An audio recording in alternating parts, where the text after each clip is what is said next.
अस्सलामु अलैकुम वरहमतुल्लाहि वबरकातुह।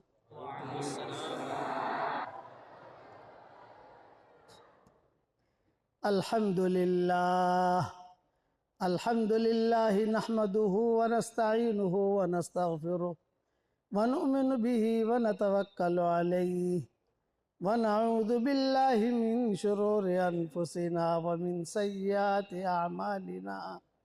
मन यहदिहिल्लाहु फला मुदिल्ल लहु व मन युद्लिलहु फला हादिय लहु व नशहदु अल्ला इलाहा इल्लल्लाहु वहदहु ला शरीका लहु व नशहदु अन्न सय्यदना व मौलाना मुहम्मदन अब्दुहु व रसूलुहु सल्लल्लाहु अलैहि व अला आलिहि व अस्हाबिहि व बारक व सल्लम तस्लीमन कसीरन कसीरा। अम्मा बादु फ़अऊज़ु बिल्लाहि मिनश शैतानिर रजीम। बिस्मिल्लाहिर रहमानिर रहीम। मन अमिल सालिहन मिन ज़करिन औ उन्सा व हुवा मुमिन फलनुहयियन्नहु हयातन तय्यिबा वलनजज़ियन्नहुम अजरहुम बिअहसनि मा कानू यअमलून। वक़ाल अल्लाहु सुब्हानहु व तआला वमन अअरद अन ज़िक्री फ़इन्न लहू मईशतन दन्का वनहशुरुहु यौमल क़ियामति अअमा क़ाल रब्बि लिमा हशरतनी अअमा वक़द कुन्तु बसीरा क़ाल कज़ालिका अततका आयातुना फ़नसीताहा व कज़ालिकल यौम तुनसा। सदक़ल्लाहुल अज़ीम। काबिल एहतराम भाइयों, दोस्तों और बुज़ुर्गों, मेरे वालिद साहब रहमतुल्लाह अलैह इस इलाक़े की कुछ राज की बातें हमें बताया करते थे जो आज तक मैंने बताई नहीं, ये पहली मरतबा बता रहा हूँ। यहाँ सोट और तुम्हारा ये भड़ूच और कावी ये पट्टी है। तो अब्बा जो है कुछ बातें बताते थे हमको कि शुरू शुरू में हम जब दावत का काम करते थे तो इस इलाक़ों में बिद्दतें बहुत थी, कोई बात सुनता नहीं था, हमको पत्थर भी बहुत मारते थे। ये अब्बा कहते थे। रमज़ान गुजर गया, सुबह ईद है, अब हमें जो है मस्जिद में तो किसी जगह ठहरने दिया नहीं, ईद की नमाज़ पढ़नी है तो कहाँ पढ़ें, ये मसला था। ईद की नमाज़ पढ़नी है तो कहाँ पढ़ें, और दूसरा ये कि रात कहाँ गुजारें। तो रात गुजारने के लिए तो एक दो कोई बूढ़े आए, उन्होंने कहा कि देखो मस्जिद में तो ठहरने देंगे नहीं, कब्रिस्तान में एक मस्जिद है वहाँ रात गुजारो तुम। तो कब्रिस्तान की मस्जिद में हमने रात गुजारी।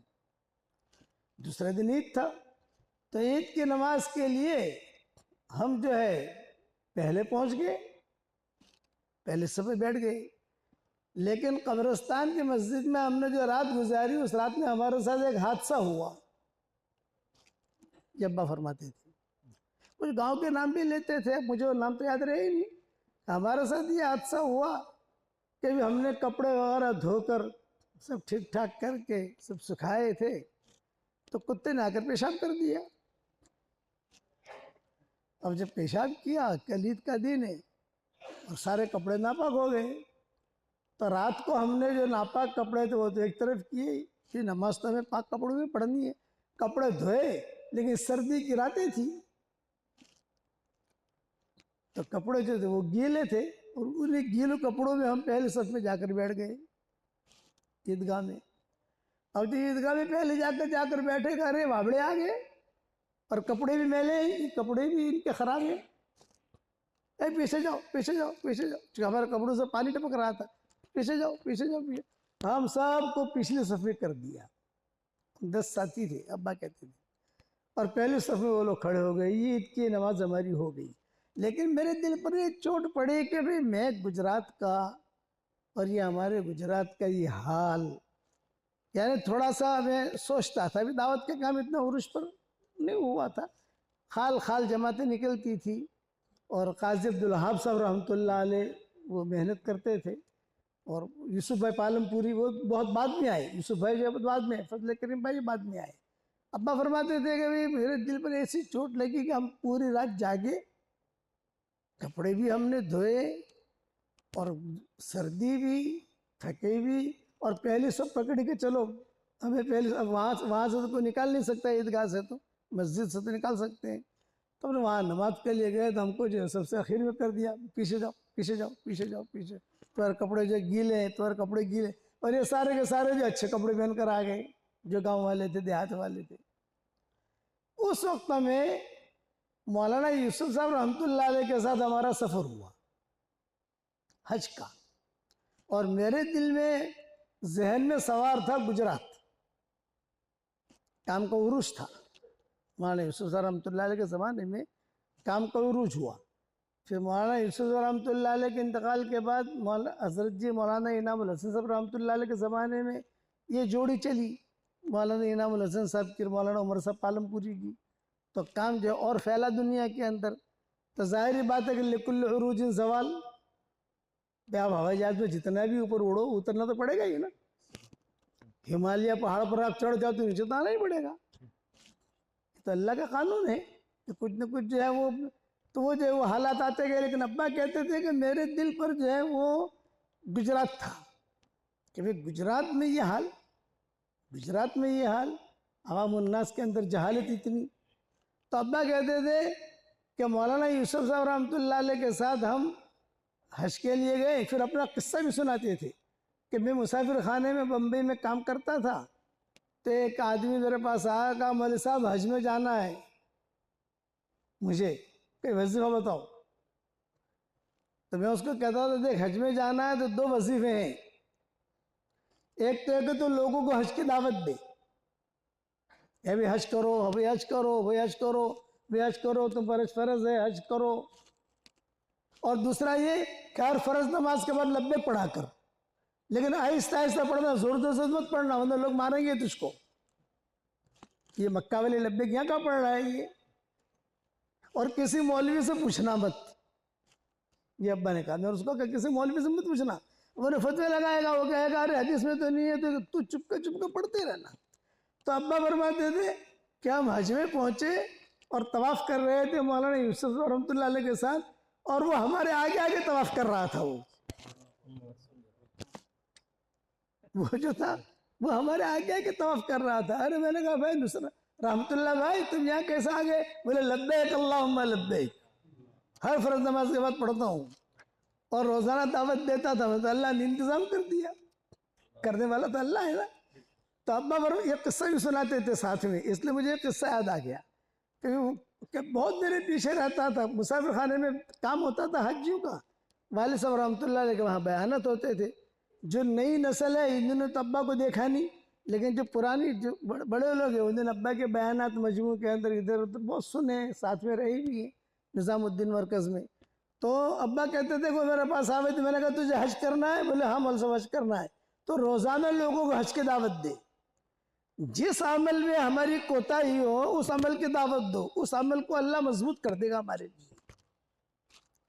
नमाज में हमारी कोताही है, ये कोताही है नमाज में, तो क्या करें? इनका नमाज की दावत दो और नमाज पढ़ने की कोशिश करो, नमाज की दावत दो तो आपकी नमाज मजबूत हो जाएगी।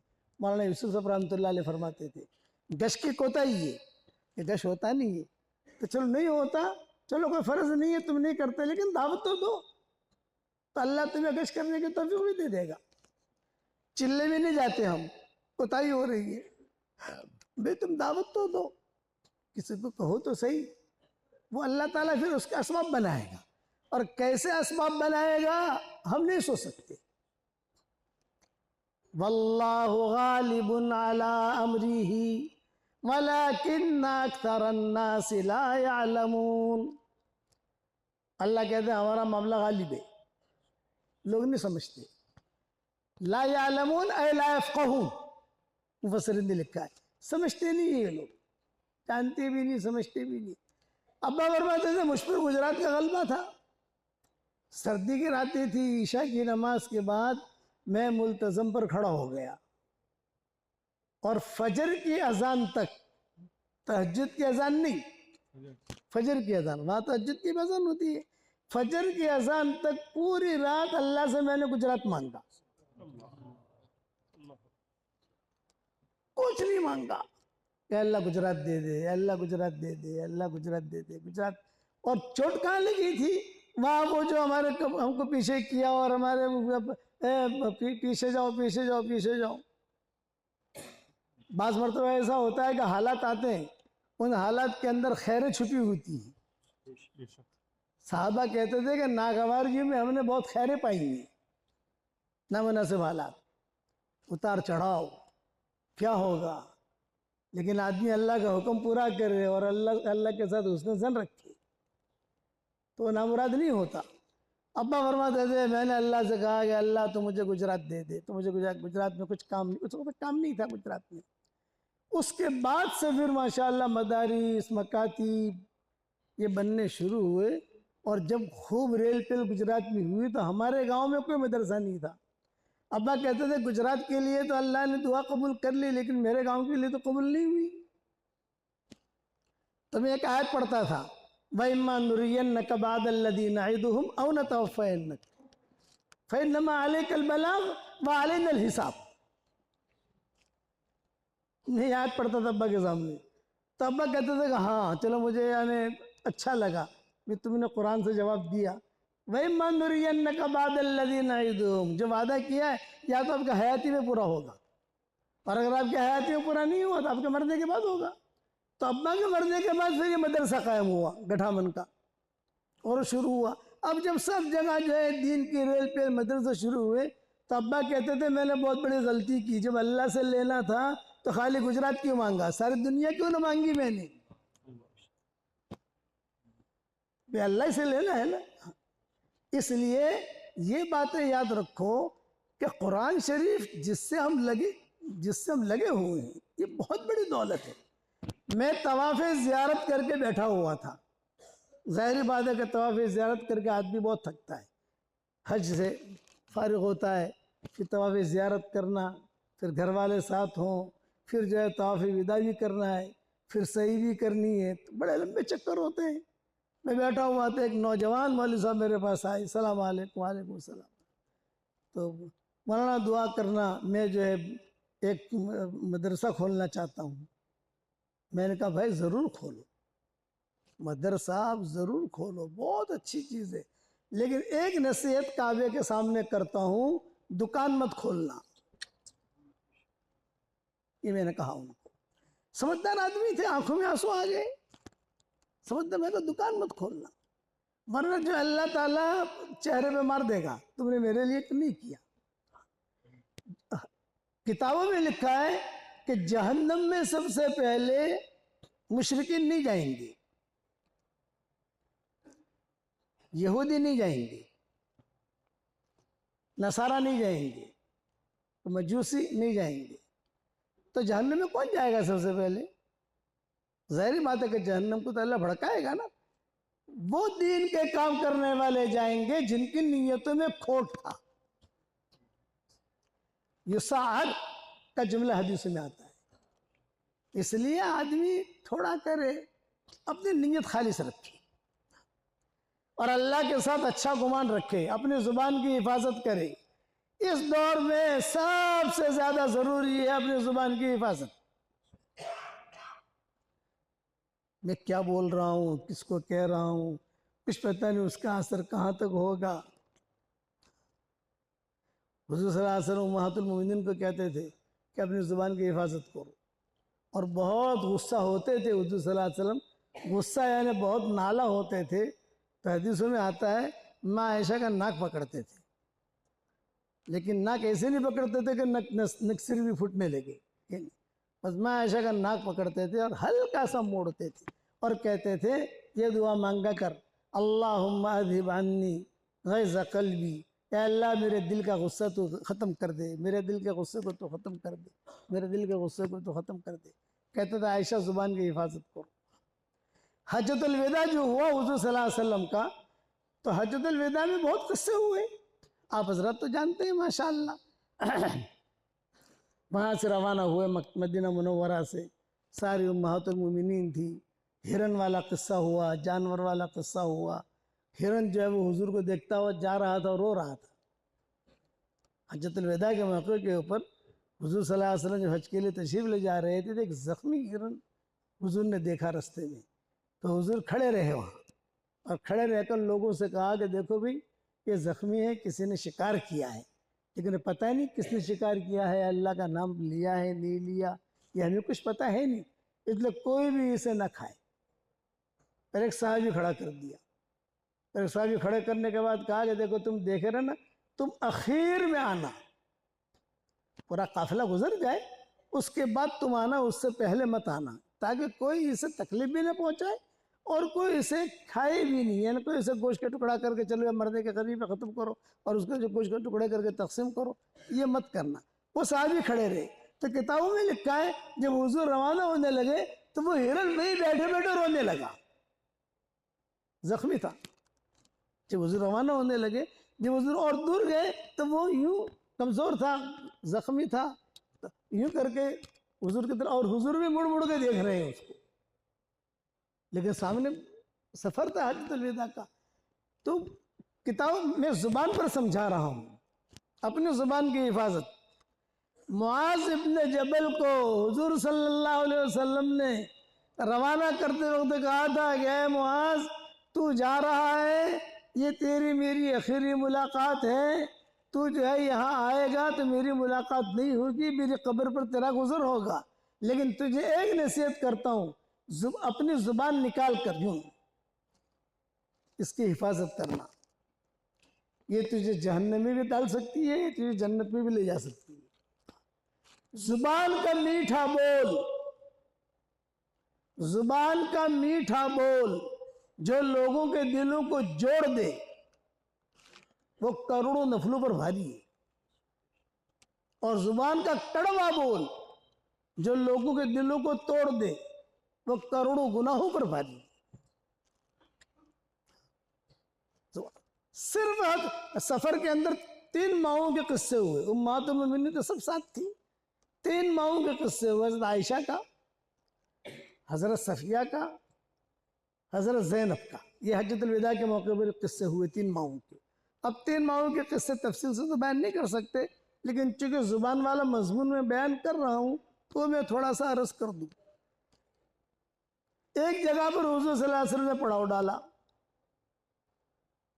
वहाँ सारे काफिले ने पड़ाव डाला, वक्ती तौर पर मुख्तसर वक्त के लिए, भाई पानी है यहाँ पर तो पानी ले लो, पानी भर लो, मुकम्मल तरीके पर पड़ाव नहीं डालना, यहाँ पड़ाव आगे डालना। आपका इरादा था मकाम अबवा में पड़ाव डालने का, जहाँ हुजूर की वालिदा की कब्र है, कब्र के करीब तो नहीं लेकिन वो माहौल में, कि मेरा इरादा है कि मैं वहाँ रात गुजारूँ जहाँ मेरी वालिदा की कब्र है, उस जंगल के अंदर। अब जब पड़ाव डाला तो जोर जोर से रोने की आवाज़ आई। ये काफिले में कौन रो रहा है? पता चला कि हजरत सफिया रो रही है। अरे उम्मुल मोमिनीन रो रही है। उम्मुल मोमिनीन का रोना तो बड़ी चीज़ है, क्या हुआ? तो फरमाया कि अभी उनका ऊँट कुछ बीमार हो गया है, वो टेंशन में बेचारी परेशान है कि हज का सफ़र है, हुजूर सल्लल्लाहु अलैहि वसल्लम भी साथ हैं और सारा काफिला भी साथ है, और मेरा तो ऊँट बीमार हो गया। तो हुजूर तशरीफ़ लाए और हुजूर ने तशरीफ़ लाकर कहा कि अभी सब क्या हुआ? हज़रत मेरा ऊँट बीमार हो गया, नज़र लगी है क्या? बहुत खूबसूरत था उनका ऊँट, हज़रत सफ़िया का, और हज़रत सफ़िया भी बहुत खूबसूरत थी। हज़रत मूसा अलैहिस्सलाम के भाई हज़रत हारून अलैहिस्सलाम, इनके औलाद में सी थी ये। तो आजकल मैं समझाने के लिए कहता हूँ, ये गोरे गोरियाँ हैं ना, ये उसी नस्ल की थी, ये समझाने के लिए कहता हूँ मैं। समझ गए लोग, ये वही लोग हैं ये सारे तौरात इंजील वाले। हाँ, बहुत खूबसूरत थी हज़रत सफ़िया। तो हुज़ूर सल्लल्लाहु अलैहि वसल्लम खुद आए और खुद आकर कहा कि भाई तुम टेंशन न लो, बहुत बड़ा काफिला है, 40,000 साहबा है, और एक रिवायत में 1,00,000 सवा लाख मजमा था, किसी ने 60,000 लिखा है। हज्जतुल विदा के मौके पर तो सारा अरब उमड़ के आ गया था ना हुजूर के साथ हज करने के लिए। तो आप तो फिक्र मत करो, किसी न किसी के पास से कोई चीज़ मिल जाएगी।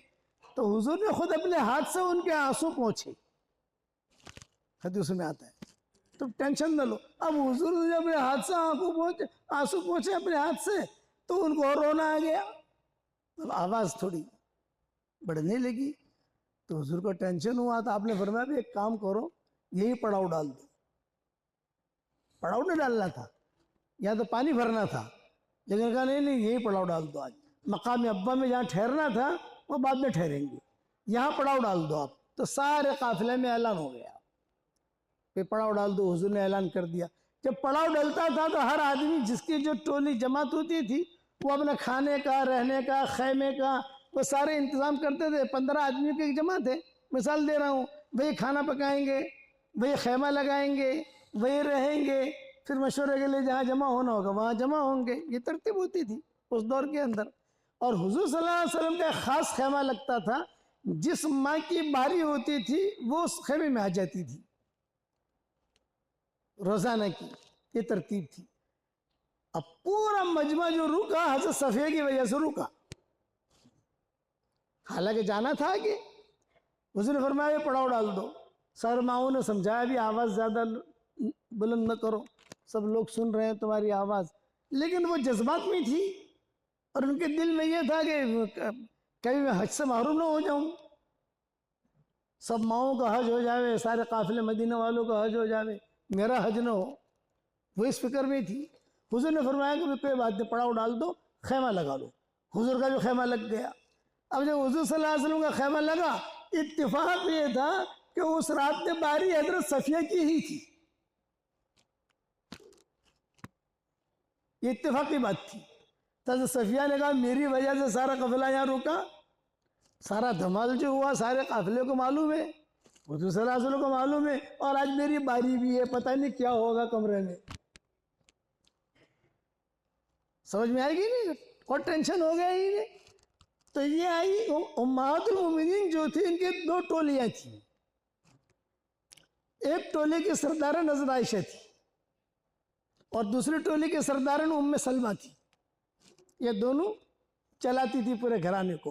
किसी मौके के ऊपर अगर दोनों जमा हो जाए, यानी इत्तेफाक हो जाए, तो हुजूर खुश हो जाते थे, चलो मसला हल हो गया। लेकिन एक ने भी मुखालफत कर दी तो हुजूर टेंशन में आ जाते थे। तो हजरत सफिया थी उम्मे सलमा की टोली में, लेकिन अब जरूरत पड़ी हजरत आयशा की।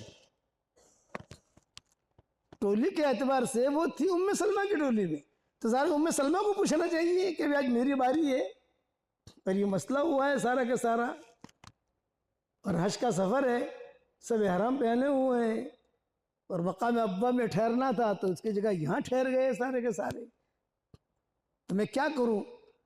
हुजूर को मना नहीं कर सकती कि आज मेरी बारी है, मैं नहीं आऊँगी, ये नहीं कह सकती। लेकिन हज़रत सफिया थी होशियार, उन्होंने उम्मे सलमा को छोड़ा और आ गई हज़रत आयशा के पास और यूँ कहा कि भाई आज मेरा मसला हुआ है, वो तो आप जानती हो। कहा मैं जानती हूँ, आज मेरी बारी है और मुझे डर लग रहा है कि सारा हुआ, सारा मजमा मेरी वजह से रुका और सारा का सारा अब पता नहीं मेरे साथ क्या होगा। हालांकि हुजूर के यहाँ सख्ती नहीं होती थी, आप तो बहुत नरम मिजाज के थे, बहुत ऊंचे अखलाक वाले थे। वइन्नका लअला खुलुक़िन अज़ीम, बहुत ऊंचे अखलाक वाले। तो हज़रत आयशा ने कहा सोच के जवाब देती हूँ। ये जवाब दिया। अरे जवाब सोच के देंगे, अभी तो सूरज गुरूब होने का वक्त हो गया है, असर की नमाज़ें सबने पढ़ ली, फिर सूरज गुरूब होने के बाद मगरिब होगी, मगरिब के बाद ईशा होगी, ईशा के बाद फिर हर आदमी अपने अपने खेमे में आराम के लिए चला जाएगा। और मुझे तो भी टेंशन गुदड़ बुदड़ हो रहा है, समझ गए ना कि क्या होगा क्या होगा। तो हज़रत आयशा ने कहा मेरी राय, मैं अभी सोचूं क्या करूं, मसला तो तुम्हारा है एड़ा टेढ़ा, इसमें कोई शक नहीं है, तुम्हारा मसला तो एड़ा टेढ़ा हो गया है सारे मजमे के सामने, और खाली हुजूर के सामने नहीं हुआ, सारे मजमे के सामने हुआ है। पूरा हज्जतुल विदा जो है, यानी मालूम है, जितने साहबा है सबको मालूम है कि ये हुआ। तो मैं सोच रही हूँ, इतनी में सफिया ने कहा सोचने की ज़रूरत नहीं है, मेरी अपनी राय ये है कि मेरी जगह आज आप चली जाओ और कुछ अगर घदड़ बदड़ भी हो ना तो वहाँ निपटा देना, समझ गए आप? लेकिन ये काम तुम ही कर सकती हो और कोई नहीं कर सकता। हालांकि थी उम्मे, कहना चाहिए उम्मे सलमा को, भाई पार्टी तो वो है ना, लेकिन नहीं तुम जो है ना तुम कर लेना, काम निपटा देना। हज़रत आयशा कहती थी मैं तो खुश हो गई, मुझे तो चाहिए ऐसा जितना हुजूर का कुर्ब मिले मुझे। मैं कपड़े वगैरह बदल कर खेमे में चले गए तो हुजूर ने फरमाया कौन? ये कहा आयशा। अच्छा तुम कैसे आ गई, आज तो सफिया की बारी है। ये आपने सवाल किया हजरत विदा के मौके के ऊपर, तो तुम कैसे आ गई, आज तो सफिया की बारी है। फिर मैं हजरत ये तो अल्लाह का फजल है, अल्लाह जिसे दे। कुछ सफिया की थोड़ी सी जहरी कुछ बीमारी या कुछ भी ऐसी तकलीफ है कोई बात की, तो उसने कहा कि भी आयशा तुम चली जाओ, तो मैंने कबूल कर लिया। तो बहुत अच्छा, आपने फरमाया बहुत अच्छा। अब हुज़ूर सल्लल्लाहु अलैहि वसल्लम ने क़ैलुला भी किया, रात भी गुजारी, जो भी वक्त था गुजारा। जब सो कर उठे तो हुज़ूर सल्लल्लाहु अलैहि वसल्लम के पास माएँ आके बैठती थी। सफ़र अब शुरू करना है तो अब मसला तो उनके ऊँट का है ना, अभी तो मसला इनके ऊँट का तो बाकी है ना। ऊँट तो बीमार हो गया, नज़र लग गई, पता नहीं मर गया कहाँ है क्या नहीं। अभी इनको कौन बिठाएगा अपनी ऊँटनी के ऊपर। और शौकन में तो आपस में वैसे भी होता है। मेरे वालिद साहब रहमतुल्लाह अलैह फरमाते थे, हम मेवात में जाते थे इज्तिमात में, तो हम जब वहाँ जाते थे तो अब्बा कहते थे कि वहाँ मत देखो, वहाँ मत देखो, वहाँ मत देखो। मैंने कहा अब्बा क्या होता है?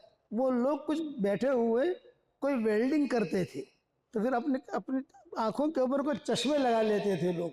बोलते थे कि ये मत देखो, ये कन जो है ना, एक कन बड़ी ख़तरनाक होती है, अगर ये कन आँख में लग गई तो आँख ज़ाय हो जाती है। उस पर से निकला है शौकन, ये जो शौकन निकला है उस पर से निकला है। तो अब्बा हमें कहते थे बचपन में, हम जब जाते थे मेवात में, तो अब्बा कहते वहाँ मत देखो मत देखो। अब जाहिर बात है कि ये तो हुज़ूर सल्लल्लाहु अलैहि वसल्लम ने सबके सामने सबको बुला कर कहा कि भाई मसला ये है कि भाई सफ़िया का ऊँट बीमार हो गया, अब इस काबिल नहीं है कि उस पर सवारी की जाए। और ज़ैनब के पास बहुत ऊँट हैं, हज़रत ज़ैनब के ऊँट बहुत थे और इनके पास एक ही ऊँट था। तो हुज़ूर सल्लल्लाहु अलैहि वसल्लम ने फरमाया कि ज़ैनब अपना एक ऊँट सफ़िया को दे दो। तो हज़रत ज़ैनब ने सबके सामने कह दिया मैं यहूदिया को क्यों दूँ? ये जुमला निकला, जानबूझ कर नहीं, वापस एक जज्बात में निकल गया। मैं यहूदिया का जुमला कहाँ है, यहूदिया को क्यों दूँ? अब सारी माएँ बैठी हैं, उन पर सब पर सांप काट गया। अरे हुज़ूर सल्लल्लाहु अलैहि वसल्लम पर बोझ पड़ा। तो रिवायत में यह है कि यह किस्सा हुआ है तकरीबन ज़िलहज्जा के ज़िलक़ादा के आखिरी दिनों में। ज़िलक़ादा के आखिरी दिनों में सामने ज़िलहज्जा आ रहा है, तो वहाँ पहुँचना है मक्का मुकर्रमा। तो हुज़ूर सल्लल्लाहु अलैहि वसल्लम ज़िलक़ादा छोड़ दो आप, ज़िलहज, मुहर्रम, सफ़र और 15 रबीउल अव्वल तक हुज़ूर नहीं बोले। हज़रत सफ़िया से, हज़रत ज़ैनब से जाते थे, बारी की रात में जाते थे आते थे। हज़रत ज़ैनब कहती थी कि बस आते थे और चले जाते थे। इतना बोझ पड़ा हुज़ूर सल्लल्लाहु अलैहि वसल्लम को। पूरा का पूरा महीना ज़िलहज्जा का, पूरा महीना मुहर्रम का, पूरा महीना सफ़र का और आधा महीना रबीउल अव्वल का। कबूरत कलिमतन तख़रुज मिन अफ़वाहिहिम, ज़ुबान से जुमला निकले तो आदमी बहुत सोच समझ के निकाले कि पता नहीं इसका असर कहाँ तक पहुँचेगा, कहाँ तक पहुँचेगा, कहाँ तक पहुँचेगा। हुजूर नाराज़, अच्छा हुजूर जब एक से नाराज़ होते थे तो सारी माएँ टेंशन में आ जाती थी। क्यों टेंशन में आ जाती थी? आज वहाँ नाराज़ है, कभी मेरी ज़ुबान से कोई निकल गया तो मुझसे भी रुड़ जाएंगे। और हुजूर के आखिरी दिन गुजर रहे थे भाई, हज्जतुल विदा के बाद तो हुजूर सल्लल्लाहु अलैहि वसल्लम के आखिरी दिन थे ना, ये अल्लाह से मुलाकात का दिन है। हज्जतुल विदा में ऐलान कर दिया था हुजूर अकरम सल्लल्लाहु अलैहि वसल्लम ने, कई मेरा आखिरी हज है, खुज़ू अन्नी मनासिककुम, खुज़ू अन्नी मनासिककुम, जो पूछना है तुम मुझसे पूछ लो। सराक़ा इब्न मालिक खुद हुजूर के पास आए थे उस्मान के अंदर और कहा कि हज़रत मैं पूछना चाहता हूँ, मैं पूछूँ तुमसे? आपने फरमाया जो पूछना है पूछो, जो पूछना है पूछो। तो सराक़ा इब्न मालिक जवाब देते गए, सवाल करते गए, हुजूर सल्लल्लाहु अलैहि वसल्लम जवाब देते गए। सराक़ा इब्न मालिक पूछते गए, हुजूर सल्लल्लाहु अलैहि वसल्लम जवाब देते गए।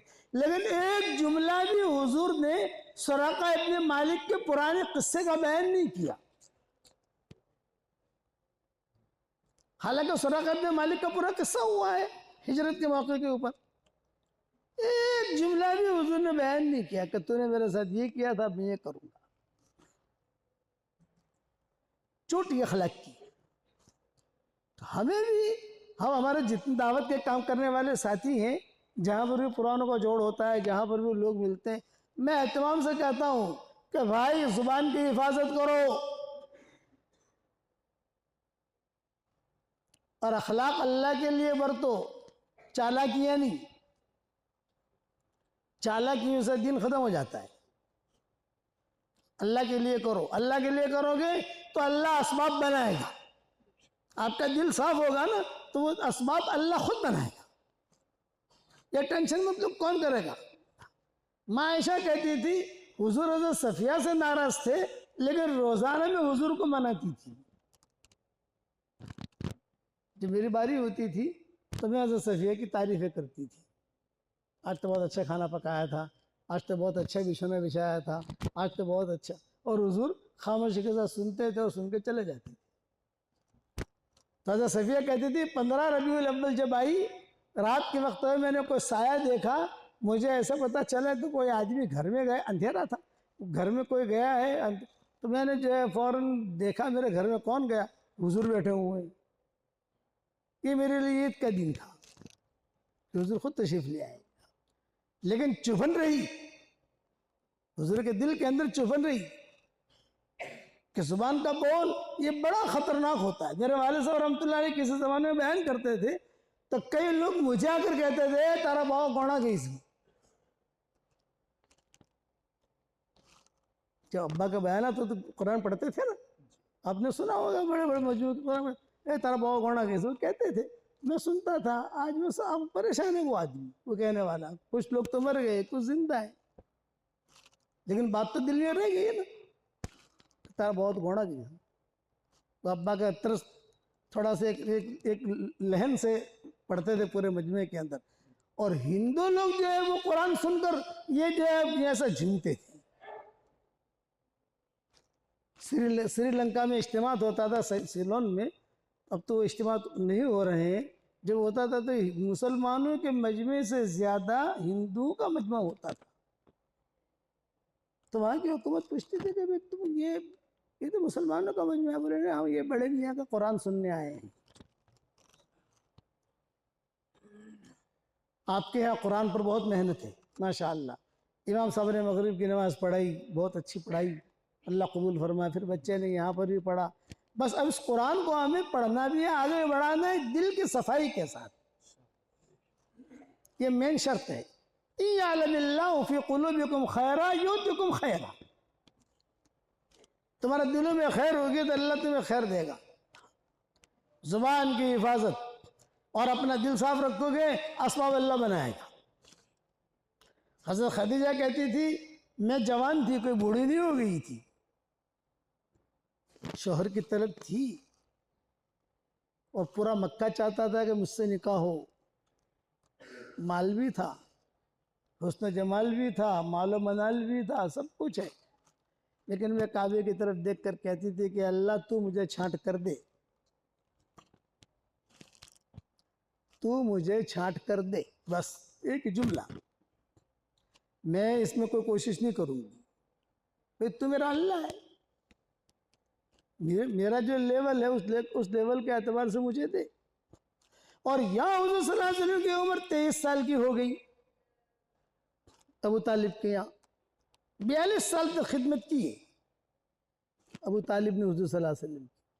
मेरे वालिद साहब रहमतुल्लाह अलैह सन गिन के बताते थे मुझे, फला सन में अब्दुल मुत्तलिब का इंतकाल हुआ, फला सन में हुजूर आए ये अबू तालिब के यहाँ, और ये और कहते थे कि 42 साल बेटा याद रखना, 42 साल तक अबू तालिब ने खिदमत की है हुजूर सल्लल्लाहु अलैहि वसल्लम की। कितना सहारा दिया अबू तालिब ने, ये बताओ। तो आप सल्लल्लाहु अलैहि वसल्लम की उम्र जब 23 साल की 24 साल की ऐसी हुई तो फातिमा असदिया ये अबू तालिब की बीवी थी। और अबू तालिब इन दोनों ने हुजूर को बुलाया और हुजूर को बुला कर कहा बेटा मोहम्मद अब तुम तो 25 साल के हो गए हो, 24 साल के हो गए, कोई धंधा बंदा करो। समझ गए ना, कोई नौकरी करो, कोई मुलाजमत करो, कोई कारोबार करो, घर में पैसा आवे। इनके यहाँ भी गुर्बत थी, अबू तालिब के यहाँ भी तो गुर्बत थी। और 4 लड़के थे इनके अबू तालिब के, हज़रत अली है, जाफर है, सारे के सारे। और फिर हुजूर सल्लल्लाहु अलैहि वसल्लम मस्जिद, हुजूर का भी खर्चा। तो आपने फरमाया मैं क्या करूँ, यानी कोई लाइन हो तो करूँ, कोई लाइन नहीं है, कोई कारोबार। फरमाया वो खदीजा है ना, देखो ये अल्लाह असबाब बना रहा है। वो दुआ मांग रही है कि अल्लाह तो मुझे छांट कर दे, अचानक का खैर मांग रही है, और अल्लाह ये असबाब बना रहे हैं। तो तुम वहाँ चले जाओ, वहाँ वो मक्का वालों को पैसा देती है, वो लोग जाते हैं, तिजारत करते हैं, अच्छा नफ़ा मिलता है, तुम भी चले जाओ। याद रखना, इय्यालमिल्लाहु फी कुलूबिकुम खैरा युतिकुम खैरा, दिल में खैर है तो अल्लाह तुम्हें खैर देगा। आप ये मत सोचो कहाँ से देगा, कभी कभी शैतान के रास्ते से भी खैर मिल जाया करती है। अबू हुरैरा को आयतुल कुर्सी सिखाने वाला शैतान था, है बुखारी शरीफ में कि अबू हुरैरा को आयतुल कुर्सी का वजीफा मालूम नहीं था, खुद शैतान ने सिखाया। उसने फरमाया कि मैं को झूठा है लेकिन बात सही बता गया है, झूठा हो बात सही बता गया तुम्हें। फिर आयतुल कुर्सी के फजाइल आए सारे के सारे। उस दिन ने कहा ये पढ़ो, रात को पढ़ो तो ये फायदा, फजर नमाज के बाद पढ़ो तो ये फायदा, सारी की सारी चीजें आई। तो खैर आएगी, शर्त यह है कि हमारा दिल साफ हो। और अगर कल्ब सलीम न हुआ, ये अहम पॉइंट अर्ज कर रहा हूं, दिल के दो किस्में, एक कल्ब सलीम, एक कल्ब सकी। कल्ब सलीम का मतलब यह है कि आदमी का दिल हर किस्म की यानी हसद से, कीने से, बुग़्ज़ से, बुराई से पाक हो। इल्ला मन अतल्लाह बिक़ल्बिन सलीम व इन्न मिन शिअतिही लइब्राहीम इज़ जाअ रब्बहु बिक़ल्बिन सलीम। और हुजूर दुआ में कहते थे अल्लाहुम्मा इन्नी असअलुका क़ल्बन सलीमा। तो कल्ब सलीम अगर है तो उसकी हर इबादत कबूल होगी, दुआ भी कबूल होगी, जो मांगेगा अल्लाह देगा, दिल साफ है उसका। और अगर कल्ब सकीम है, हसद भरा हुआ है, बुग़्ज़ भरा हुआ है, कीना भरा हुआ है, सारी चीज़ें भरी हुई है, तो कहता है उसकी कोई इबादत कबूल नहीं होगी, नेकी मिलेगी। हमारी शरीयत में दो चीज़ें अहम है, नेकियां मिलना और कबूल कराना। तो नेकियां कमाना हमारी शरीयत में बहुत आसान है, कबूल कराना सबसे ज्यादा मुश्किल। कबूल तो जो करेगा तो वो तो 100% तुम्हारे कमाई होंगे तो कबूल करेगा, और नेकियां कमाना तो बहुत आसान है। रब्बना ग़फ़िरली वलिवालिदैया वलिलमुमिनीना यौम यक़ूमुल हिसाब। सही हदीसों में आता है कि आदमी ये दुआ अगर पढ़ ले एक मरतबा, तो दुनिया में जितने मुसलमान मर्द औरतें होंगी उन सब के बराबर अल्लाह उसे नेकियां देगा। मुजमु ज़वाइद की हदीस है, और मेरी जो भी किताब छपती है तो सबसे पहले मैं यही हदीस लिखता हूँ, कम से कम आदमी जिंदगी में एक मरतबा तो पढ़ लेता है, उतने नेकियां तो उसके अकाउंट में आ जाए। पढ़ो मेरे साथ, रब्बना ग़फ़िरली वलिवालिदैया वलिलमुमिनीना यौमा यक़ूमुल हिसाब। जिसने भी पढ़ा उसके अकाउंट में नेकियां आ गई। इस वक्त में जितने ये मैं बिल्कुल नीचे का दर्जा कह रहा हूँ, वरना उलमा ने क्या लिखा है कि हुजूर ने फरमाया मोमिनीन मोमिनात। तो आदम अलैहिस्सलाम के ज़माने से लेकर क़यामत तक जितने मोमिनीन मोमिनात मर्द औरतें, जिन्नात के मर्द और औरतें होंगे, सब मुराद हैं। और किसी ने कहा कि नहीं, जो उस वक्त में मौजूद हैं, जैसे हम मौजूद हैं अभी जितने मौजूद हैं उन सब के बराबर, वे जो भी है, लेकिन क्वांटिटी में नेकियां तो आई कि नहीं आई। तो नेकियां कमाना तो इतना आसान है, बीवी के मुंह में लुकमा दो, सदक़े का सवाब। माँ बाप की तरफ मोहब्बत की निगाह से देखो, मक़बूलियत का सवाब। मियाँ बीवी एक दूसरे की तरफ देखकर मुस्कुराएं, अल्लाह भी मुस्कुराता है। कितना आसान है। मियाँ बीवी एक दूसरे से मुसाफा करें तो दोनों को उंगलियों से ऐसे गुना झड़ते हैं जैसे हम नल खोले तो पानी कैसे धड़ धड़ धड़ धड़ ऐसे गुना झड़ते हैं।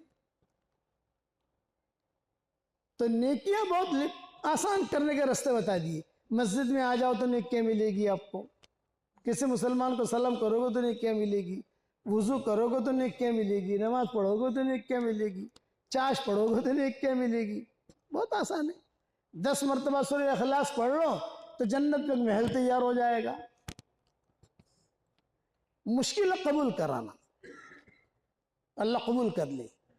इन्नमा यतक़ब्बलुल्लाहु मिनल मुत्तक़ीन, ये फैसला किया अल्लाह ने कि अल्लाह तक़वे वालों का कबूल करता है। बस ये नहीं कहा इन्नमा यतक़ब्बलुल्लाहु मिनल मुसल्लीन, इन्नमा यतक़ब्बलुल्लाहु मिनल हुज्जाज, इन्नमा यतक़ब्बलुल्लाहु मिनल क़ुर्रा, इन्नमा यतक़ब्बलुल्लाहु मिनल उलमा। ये जुमला नहीं कहा। इन्नमा यतक़ब्बलुल्लाहु मिनल मुत्तक़ीन, अपने अंदर तक़वा इख्तियार करो, तुम्हारी हर चीज़ हम कबूल करेंगे। राबिया बसरिया जो है ये जवानी में बेवा हो गई थी। उनके शोहर जो है जवानी में उनका इंतकाल हो गया था और कोई भी चीज़ इनमें कशिश की नहीं थी। जिस औरत में कशिश की चीज़ होती है ना, बाल अच्छे हो, गाल अच्छे हो, बोल अच्छा हो, बात करने का सलीका अच्छा हो, खाना पकाने का ढंग अच्छा हो, कोई भी चीज़ कशिश की इनमें नहीं थी जो कशिश की होनी चाहिए। ये बेवा हो गई तो हसन बसरी खुद चल कर गए हैं। राबी बसरी यही बसरा की थी और हसन बसरी भी बसरा के थे। और हसन बसरी तो सब हम सब के इमाम हैं, सब नाम सुन। खुद चल कर गए और कहा कि राबिया तुम्हारी इद्दत पूरी हो गई, मैं खुद पैगाम लेकर आया हूँ, मैं आपके साथ शादी करना चाहता हूँ। तो राबिया बसरी ने कहा कि मेरे अंदर तो कोई चीज़ कशिश की है नहीं, कोई चीज़ किसी बच्चा पैदा करूँगी, कुछ भी नहीं है। उलमा ने लिखा है कोई एक चीज़ में कशिश की नहीं थी, लेकिन एक चीज़ ऐसी थी जो आसमान को हिला देती थी, वो था उनका तकवा। तो हसन बसरी कहते थे कि मैं सिर्फ इसलिए शादी करना चाहता हूँ कि तुम तकवा वाली हो, ताकि क़यामत के मैदान में मैं भी तकवे वालों में शुमार किया जाऊँ। तो जवाब देती थी कि नहीं, तकवे वाले तुम भी हो, अल्लाह ने हमें बनाया, बस ये दुआ करो कि हमारा खात्मा बिल खैर हो जाए। ये जवाब देती थी हसन बसरी को। खुद गए हैं। हसन बसरी का बहुत बड़ा मकाम है हमारे यहाँ। हसन बसरी का हमारे उलमा के यहाँ बहुत बड़ा मकाम है। इसलिए बुनियादी चीज़ याद रखना, हम कोई भी काम करें अल्लाह के लिए करें। कुरान हमारे पास बहुत बड़ी दौलत है। ये तो अल्लाह का शुक्र है, हमारे यहाँ तो सहूलत है माशाल्लाह। मदरसे ऐसे मुल्क हमने देखे हैं कि उनके वहाँ आप कुरान नहीं पढ़ सकते। हम लोग रशिया के एक मुल्क में एयरपोर्ट पर उतरे तो एक बुढ़िया हमें देख रही थी और देख के रो रही थी। बड़े परेशान हुए कि ये क्यों रो रही है, तो उसने इशारा करके कहा, बड़ी उम्र की थी। हम गए अंदर, फिर दूसरे कमरे में ले गई, दूसरे कमरे में ले गई और रोते रोते एक जो है बक्सा खोला, फिर बक्से के अंदर दूसरा बक्सा खोला और फिर उसके अंदर देखा, तुम ये जानते हो कुरान शरीफ था छोटी साइज का। हाँ, बोले मेरे परदादा इसको पढ़ते थे, हमने संभाल के रखा है इसको। आज हमारे यहाँ कितनी सहूलतें हैं माशाअल्लाह, पंखा भी है, दरसगाह, और ऐसे मुल्क भी हमने देखे कि उनके पास कुरान भी नहीं है, वो एक एक पर्चे के ऊपर अपना कुरान याद करते हैं बच्चे जो है, एक एक पर्चे के ऊपर। और खाने के लिए मिल गई तो रोज़ी, नहीं मिली तो रोज़ा। फटे पुराने कपड़ों में बैठे रहते। आज अल्लाह ने हमारे लिए कितना इंतज़ाम किया। कुरान, मेरे वाले साहब रहमतुल्लाह अलैह फरमाते थे, जिससे अल्लाह मोहब्बत करता है उसे कुरान पढ़ने की तौफीक देता है, और जिससे अल्लाह मोहब्बत नहीं करता उसे कुरान पढ़ने की तौफीक नहीं मिलती। तो मैं खदीजा के किस्सा सुना रहा था, ये अबू तालिब ने कहा, मोहम्मद धंधा बंदा करो, कुछ बड़े हो गए, खर्चा तुम्हारा, घर का खर्चा, हमारा खर्चा। तो हुजूर फरमाते मैं कहाँ जाऊँ? मैंने खदीजा के वहाँ चले जाऊँ, वो सबको पैसे देती है, तुम भी तिजारत करो। और ये खदीजा क्या दुआ करती थी, अल्लाह तू मुझे छांट कर दे, पूरे मक्के की निगाह मुझ पर है और मेरी निगाह तुझ पर है। पूरे मक्के की निगाह मुझ पर है और मेरी निगाह तुझ पर है। तो उस जमाने में खदीजा बैठती थी और उसके करीब में उसकी प्राइवेट सेक्रेटरी थी नफीसा, उसका नाम था नफीसा। तो खड़ी रहती थी, वो लोगों को कहते अच्छा भाई तुम आओ, तुम आओ, तुम पीछे हटो, तुम्हारी बारी नहीं है, तुम आओ। तो हुजूर भी पीछे जाके खड़े हो गए। हज़रत खदीजा ने देखा तो नफीसा से कहा कि वो जो लड़का खड़ा है वो कौन है, जरा तहकीक करो, ये नजर है। हालांकि इतना मालूम था कि ये खदीजा है, ये मालूम है कि ये मोहम्मद इब्न अब्दुल्ला है, लेकिन करीब से देखने का मौका नहीं मिला था, अभी इस्लाम तो आया नहीं था। वो लड़का जो खड़ा है वो, तो नफीसा जो खुद गई कि तुम कौन हो, क्या हो। तो खदीजा ने यहाँ से इशारा किया, उन्हें यहाँ लेकर आओ। वो तो लाइन लगी हुई, इंटरव्यू, अमेरिका के वीज़ा से तो इंटरव्यू होता है ना, इंग्लैंड का वीज़ा, हमारे मेहंदी वाली मस्जिद में लोग दुआ कराने आते हैं, मतलब काले जैसे ना काले इंटरव्यू से અહીંયા બાજુમાં मुसाफिर खाना में ठहरो छूँ। तो मुझे ऐसे खदीजा का किस्सा याद आता है, वो इंटरव्यू लेती थी सबकी, फिर इंटरव्यू लेने के बाद किसी को पास किया, किसी को नहीं किया, पैसे दिए नहीं दिए, थैलियाँ भरी रहती थी, प्लास्टिक की थैलियाँ नहीं, वो सोने सिक्के, सोने के सिक्कों की, 1000 सिक्के हैं, 500 सिक्के हैं, उसके नंबर अलग अलग होते थे। जिसको देना होता था वो दे देती थी, फिर हिसाब किताब करने वाले दूसरे लोग होते थे, एग्रीमेंट करना, ये करना, और फिर जो उसको भेज देते थे जो नफ़ा मिले। जाहिर बात है कि हुजूर को भी पैसा देगी वो। हुजूर को बुलाया, हुजूर सल्लल्लाहु अलैहि वसल्लम बैठे, बोला तुम कौन हो। अब देखो खैरें चलती है, न हुजूर को पता मेरे साथ क्या हो रहा है, न खदीजा को पता मेरे साथ क्या हो रहा है, लेकिन निज़ाम तो उसका है ना, निज़ाम तो उसका है, सारी दुनिया को वो चलाता है। चलो तुम कौन, तो हुजूर ने फरमाया मोहम्मद इब्न अब्दुल्ला इब्न अब्दुल मुत्तलिब। अबू तालिब की तरफ कभी भी हुजूर ने अपनी निस्बत नहीं की।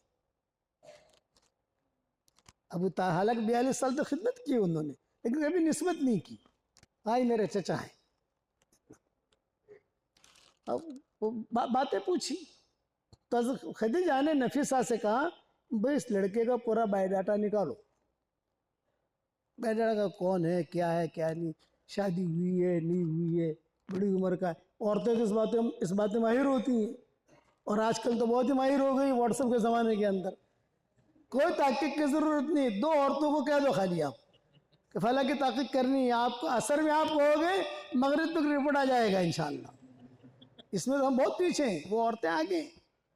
वो नफीसा मक्का मुकर्रमा छोटा सा शहर, छोटा सा गाँव, वो गई जाकर कहा कि हादा शरीफ इब्न शरीफ, बस ये जवाब दिया, शरीफ इब्न शरीफ, ये शरीफ है और शरीफ का बेटा। हज़रत खदीजा ने कोई इंटरव्यू नहीं लिया, तुम कारोबार, तुम धंधा करोगे, हाँ हाँ, ये थैली पकड़ा दी, और ग़ुलाम था उनका, उसको भी साथ कर दिया, और हुज़ूर सल्लल्लाहु अलैहि वसल्लम के साथ भेज दिया।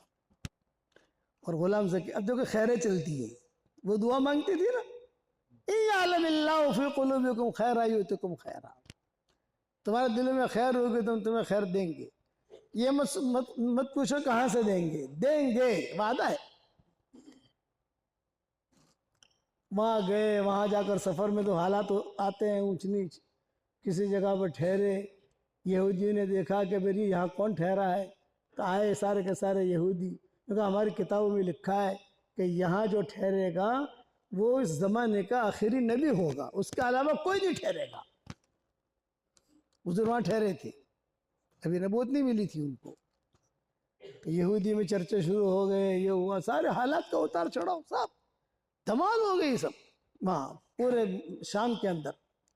शाम उस ज़माने में किसरा की कॉलोनी थी, ईरान, शाम, ये बड़ी कॉलोनी शुमार होती थी। हमारे ज़माने में जैसे अमेरिका है इस वक्त, वैसे यानी बड़ा पावर होता था, उनका सिक्का माना जाता था, और लोग उससे मुतासिर भी थे। अरब तो बहुत मुतासिर थे, अरबों के पास तो कुछ था नहीं। मैं आजकल अरबों को कहता हूँ, अरबों में हमारा बयान होता है तो बड़े अरब जमा होते हैं, मैं उनको कहता हूँ कि भाई देखो आप लोगों ने जो है कुछ देखा नहीं है, खच्चर पर दादा दादी होते थे, बीच का तो देखा नहीं, तुम सीधे खच्चर से मर्सिडीज पर आ गए हो। गधे के ऊपर से सीधे मर्सिडीज पर आए हो। वो बहुत हंसते हैं कि वल्लाही हक। मैंने कहा बीच का तो देखा ही नहीं तुमने। भाई बाप दादा जो थे वो तो खच्चर गधे पर सवार होते थे और तुम्हें मर्सिडीज मिल गई। अब बीच का क्या माहौल है तो पता ही नहीं है, इसलिए तुम आगे पीछे और हो सारे के सारे। तो एक ही जवाब देते हैं वल्लाही हक, वल्लाही हक, वल्लाही हक। ये बात सही है। मैं कहा दावत के मैदान में चलोगे, जहाँ तुम यहाँ देहातों में जाओगे और वहाँ जाकर तुम्हें पता चलेगा कि क्या हालात है मुसलमानों के, ये जंगलों में तुम जाओगे तो पता चलेगा कि कैसे रहना चाहिए हमें। तो हुजूर सल्लल्लाहु अलैहि वसल्लम, आप देखो खैरें फैल रही हैं, तशरीफ ले गए, लड़ाई भी हुई सफ़र में। वो जो था ना साथ में खदीजा ने भेजा था, उसके साथ भी कुछ मामला हुआ तो हुजूर ने एक जुमला कहा, किसी से लड़ मत, तेरा जो भी हिसाब किताब है मेरे हिसाब में से दे दूंगा तुझको, लड़ो मत। लड़ाई से खैर निकल जाती है। 1978 में हमारा सफर हुआ था, साल सवा साल का। मदीना मुनव्वरा से हमारी जमात रवाना हुई। हमारे जमात को रवाना करने वाले हजरत जी रहमतुल्लाह अलैह, मेरे वालिद साहब रहमतुल्लाह अलैह, मौलाना सईद खान साहब रहमतुल्लाह अलैह, भाई अब्दुल वहाब रहमतुल्लाह अलैह, बाबू बशीर रहमतुल्लाह अलैह, वहाँ पाकिस्तान के अमीर थे उस वक्त में वो। और ये जितने भी पुराने थे, ये पहली जमात थी, साल सवा साल की। पहले जमातें जाती थी 4 महीने की, कभी 6 महीने की, लेकिन साल सवा साल के लिए सारे मुल्कों में जाना। मदीना मुनव्वरा से हम रवाना हुए, पहले खैबर पहुँचे।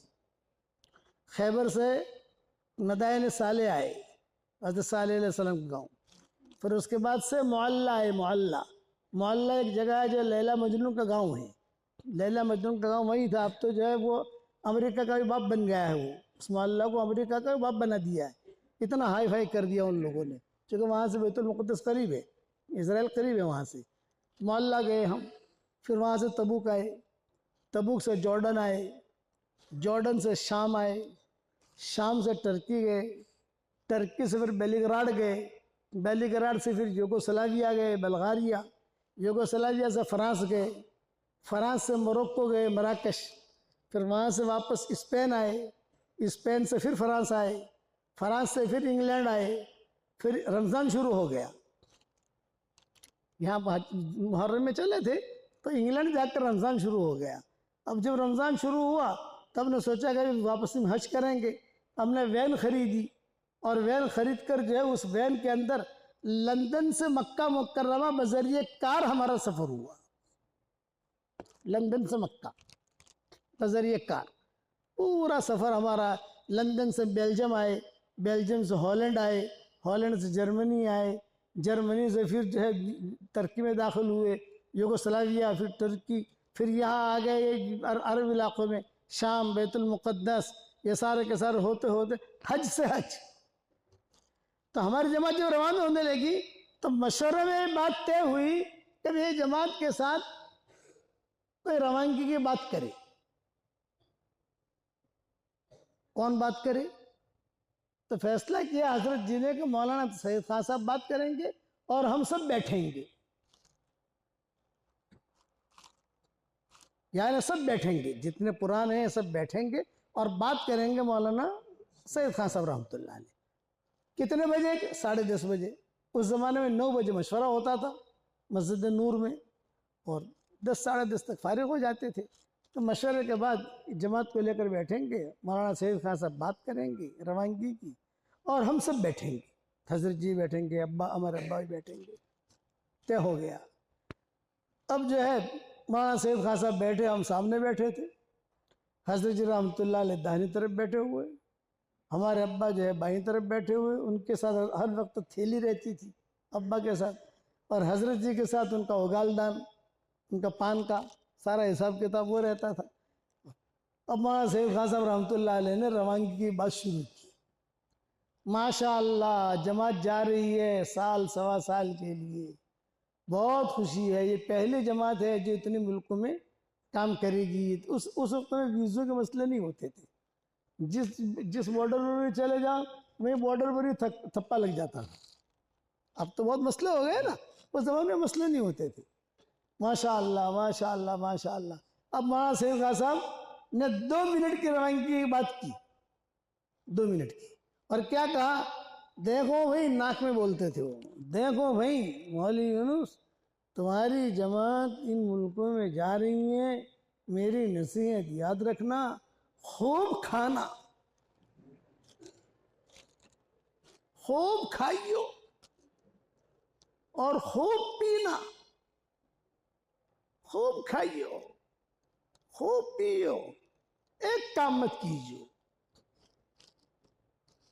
अब बार बार वो एक जुमला कहते थे, खूब खाइयो खूब पियो, एक काम मत कीजिए। तो हमारे हजरत जी से रहा ना गया, ये कौन सा काम नहीं करना है। हजरत जी की आवाज दुभारी थी, जिन लोगों ने हजरत जी को देखा है, कौन सा काम नहीं करना है। तो वहां सैयद ख्वाजा रहमतुल्लाह अलैह ने कहा, देखो मौलवी यूनुस, खूब खाइयो खूब पीजियो, एक काम मत कीजियो, और वो एक काम मत कीजियो क्या आपस में लड़ियो मत। अगर लड़ोगे तो दुनिया में लड़ाई फैला के आओगे, और मोहब्बत से रहोगे तो दुनिया में मोहब्बत फैला के आओगे। बस 2 मिनट में मौलाना सैयद ख्वाजा रहमतुल्लाह अलैह ने हमें हिदायत दी थी। इस पर हज़रत जी रहमतुल्लाह अलैह ने फरमाया, बिल्कुल सही है, बिल्कुल सही है, हमारे साथी लड़ेंगे तो दुनिया में लड़ाइयाँ फैलेंगी, और मोहब्बतों से रहेंगे तो मोहब्बतें फैलेंगी। उस वक्त कहा था हज़रत जी रहमतुल्लाह, ये हमको हिदायत दी थी मौलाना सैयद ख्वाजा रहमतुल्लाह अलैह।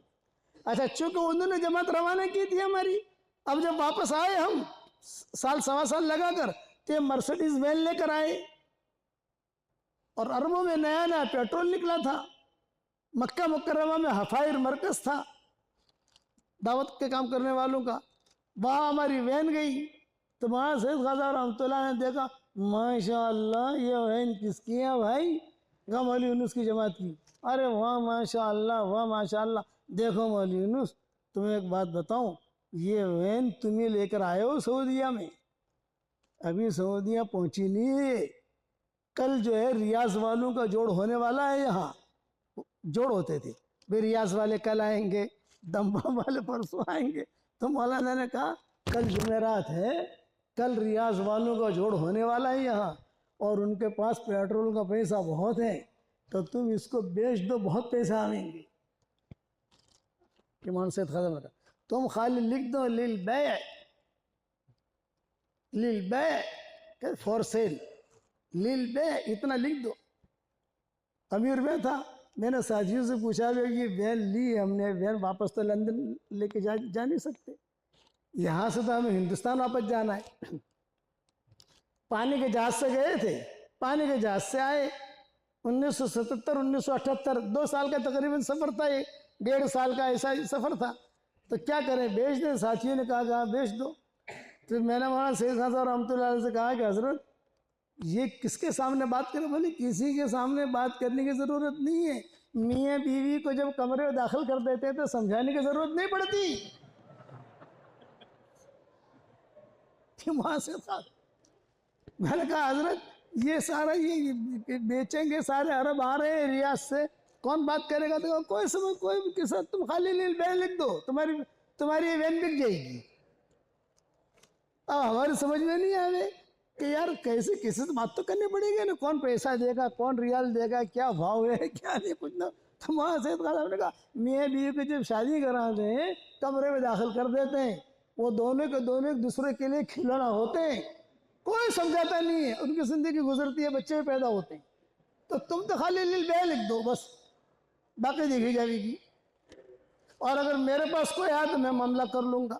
अरे मौलवी साहब, वो जो हमने लिल बै लिखा तो जितने अरब थे लाल गतरे वाले, उन्होंने कहा ये तो मैं खरीदूंगा, ये तो मैं खरीदूंगा, ये तो मैं खरीदूंगा।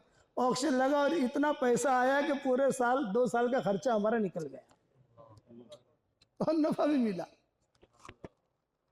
इसको कहते हैं अल्लाह की मदद।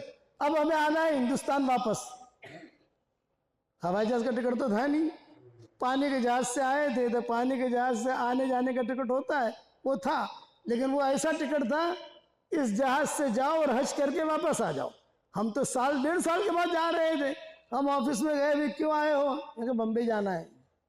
टिकट ये टिकट, उसने टिकट देखा और टिकट देकर फाड़ दिया। अरे 1 साल पुराना टिकट है, ये थोड़ी चलता है, फाड़ ही दिया। नया टिकट खरीदो। भाई नया टिकट कैसे खरीदे हम, और वो फर्स्ट क्लास में जगह है और सेकंड क्लास में जगह नहीं है। अंदर से एक आदमी आया, उसने कहा सलाम वालेकुम मौलाना, सलाम वालेकुम मौलाना, सलाम वालेकुम मौलाना। वालेकुम सलाम। आइए आइए आइए आइए आइए, मैं आपके बयान बहुत सुने हैं मैंने मेहंदी वाली मस्जिद में, और जब मैं तो आपका फ़ैन हूँ, ये है वो, आइए अभी चाय लाओ, कहवा लाओ। मौलाना क्यों तशरीफ लाए आप? मैं कहा अभी बम्बई जाना है और हमारे पास 1.5 पौने 2 साल का टिकट था, इसने तो फाड़ दिया। बोले पागल आदमी है, ये जहाज़ का जिम्मेदार मैं हूँ, आपको कब जाना है बताओ। मैंने कहा अब तो हमारा हज हो गया, जितना जल्दी आप हमें भेज दो। यूँ कहा कि आप ऐसा करो, इंशाअल्लाह 10 दिन के बाद यहाँ से हमारा जहाज़ जाएगा, आप सारा सामान लेकर मेरी ऑफिस में ही आओ और कहीं मत जाओ। ये लोग तो सब कानूनी एतबार से चलेंगे, मैं आपको बिठा दूंगा इंशाअल्लाह, आप सही सलामत पहुँच जाओगे। मैंने कहा टिकट, मैं टिकट विकट कुछ नहीं, आपको फर्स्ट क्लास से भेजूंगा। तो उसने तो माशाल्लाह हमको VIP फर्स्ट क्लास में भेजा, एक पैसा लिया नहीं, बोले जहाज़ ही मेरा है, ये जहाज़ का मालिक ही मैं हूँ। और वह आदमी अब कभी कभी आता है मेहंदी वाली मस्जिद में, वो जो था ना मैनेजर, वो अभी भी आता है, हमारे करीब में रहता है। ये अरबिया के करीब में जो साहिल बिल्डिंग है, साहिल होटल, वो बिल्डिंग के क्या नाम है, पोतिया, वो पोतिया में रहता था और रमज़ान का हमारा बयाना सुनता था। तो वो कभी कभार आता है मौलाना वही सफ़र। मैंने कहा याद है, मैं दिखाऊंगा आपको। एक तो वो जिन्नत भी आता है, वो भी कभी कभार आता है। रमज़ान में जिन्नत मिला था, मैं बड़ा परेशान में, वैसे जिन्नत ये भी है मेरा, लेकिन वो हकीकी जिन्नत था। मैं बड़ा परेशान यार, मुझे जो बच्चों के कपड़े सिलाने। अब मैंने कहा यार अब अपने पास तो टाइम है नहीं, बच्चों के कपड़े कैसे सिलाए। तो वो आया मेरे पास, मौलाना बहुत परेशान दिखते हो। मैंने कहा बच्चे मेरे छोटे छोटे हैं, उनके कपड़े सिलाने हैं। तो बोले आप बताओ ना कितने कपड़े सिलाने हैं आपको। मैंने कहा 5 दिन तो रह गए ईद के, तो क्या सिएगा। बोले आप कपड़ा दो मुझे, कितने सिलाने। तो छोटे छोटे थे, अब्दुल वासे, अब्दुल वहाब, हुज़ैफा भी उसको छोटा था। अब मैंने कपड़ा दे दिया उसको, और कपड़ा देकर जो है उसको कहा कि भी 2-2 जोड़ी इनकी, नहीं 4-4 जोड़ी में हो जाएंगे इसमें से। मैं कल तो कैसे करेगा, लेकिन हमारी अकल वो हो जाएगा आपके। तो 4-4 जोड़ी, 2-2 जोड़ी की हमारी तमन्ना थी, उसने 4-4 जोड़ी सिलाई, और जोहर बाद हमने दिया, मगरिब में लेकर आ गया। ये हुज़ैफा का, ये अब्दुल वहाब का, ये अब्दुल वासे का, ये फला का, खालिद का है। तो मैंने कहा भाई तू है कौन? वो मत पूछो, मैं अल्लाह के मखलूक हूँ, ये मत पूछो तुम। और वो काम करके गया। अब जब काम करके गया तो उसके बाद तो मैं भी डरने लगा। मेरे करीब में खड़ा होकर नमाज पढ़ता था वो। अब बाद में पता चला तो मेरा चेहरा देखो यार, ये फिर से आ गए यहाँ, अभी भी आता है वहाँ। तो ये बम्बई में अबू आसिम है ना, वो बम्बई में अबू आसिम का नाम सुना होगा, उसका भाई है। वो मेरे पास आया एक मरतबा, उसने कहा मौलाना वो जिन्नत आपसे मिलने आता। मैंने कहा मुझसे मिलने नहीं आता, वो तो मेरी तालीम होती है, तो वो आकर बैठ के सुन के चला जाता है। तो बच्चों के कपड़े उसने सिए थे और वो बच्चे पहन रहे हैं, और मुझे डर लगता है यार, जब पहनते तो डरता रहता हूँ कि जिन्नत का असर नहीं आ रही। मौलाना मुझे मिलना है उससे, हाँ एक मरतबा ऐसा उसने मुझे कहा। मैंने कहा देखो मैं जुमा के दिन तालीम कराऊंगा, और इंशाअल्लाह जुमा के दिन वो आएगा। तो तालीम के बाद कभी कोई मुसाफिर के लिए लाइन लग जावे तो तुम भी लाइन में खड़े हो जाना, या लाइन में खड़ा न होना हो तो मेरे करीब खड़े हो जाना। तुम उस वक्त थे, आप नहीं थे, हाँ, कि वो मेरे करीब खड़े हो जाना। तो जब वो जिन्नत आएगा तो मैं कहूँगा कि भाई अबू आसिम के भाई हैं, समझ लेना वही जिन्नत है। ठीक है। अब वो अपनी पुलिस के साथ आया, ये आया वो आया, बैठा मेरे पास। मैंने कहा देख वो जिन्नत है, अभी लाइन लेगी कि वो भी आएगा, तो उससे मुसाफा कराऊंगा। ठीक है मौलाना, ठीक है। वो दादागिरी करता था, ठीक है ठीक है। अब वो जब आया तो मैंने मुसाफा किया। मैंने कहा भाई साहब ये भी हमारे ख़ास खादिम हैं, बहुत खिदमत करते हैं, जैसे आपने हमारी कपड़ों की खिदमत की ना, ये दूसरी खिदमत करते हैं, मुसाफा करो। वो मुसाफा किया तो उसे तो जो है ऐसा करंट लगा, 10 दिन तक बीमार रहा, घर से उतरा नहीं वो। और अब तक इनको मिलकर कहता रहता है, ये इनके पड़ोस में रहता है वो, अरे बोले मैं मौलाना के पास नहीं जाऊंगा यार, वो जिन्नात जो मेरा मुलाकात कराई, मुझे जो बुखार चढ़ा है वो अब तक उतरा नहीं है। अब ये किस्से चल पड़े। मैं तो इस पर सुना रहा था यअलमिल्लाहु फी कुलूबिकुम खैरा युतिकुम खैरा। हुज़ूर सल्लल्लाहु अलैहि वसल्लम वापस आए, खदीजा ने सबसे हिसाब किताब लिया, वे तुम हिसाब किताब, हुजूर से हिसाब नहीं लिया, हुजूर से हिसाब नहीं लिया, बिठाया। देखो खैर कैसे चलती है। खदीजा क्या कहती थी कि अल्लाह तू मुझे छांट कर दे, मैं कुछ नहीं जानती, तू मुझे दे, पूरी मक्का की नजर मुझ पर है, मेरी नजर तुझ पर है। अभी इस्लाम नहीं आया है, अभी इस्लाम आने में तो बहुत साल बाकी है। तो हुज़ूर सल्लल्लाहु अलैहि वसल्लम को लेकर बैठी हज़रत खदीजा, नफीसा भी है, वो गुलाम भी जो साथ गया था वो भी है, हज़रत खदीजा भी है। हुज़ूर सल्लल्लाहु अलैहि वसल्लम पूरा हिसाब करके लाए थे, पोटलियाँ बना के, कितना नफ़ा हुआ, ये पोटली खदीजा की, ये मेरी, और ये इसकी जो साथ था, और एक छोटी पोटली थी, ये किसी के साथ लड़ाई कर रहा था वहाँ पर, तो ये इसने, मैंने कहा ये माफ़ कर दे, ये पैसा मैं दे दूँगा, तो ये उसका हक।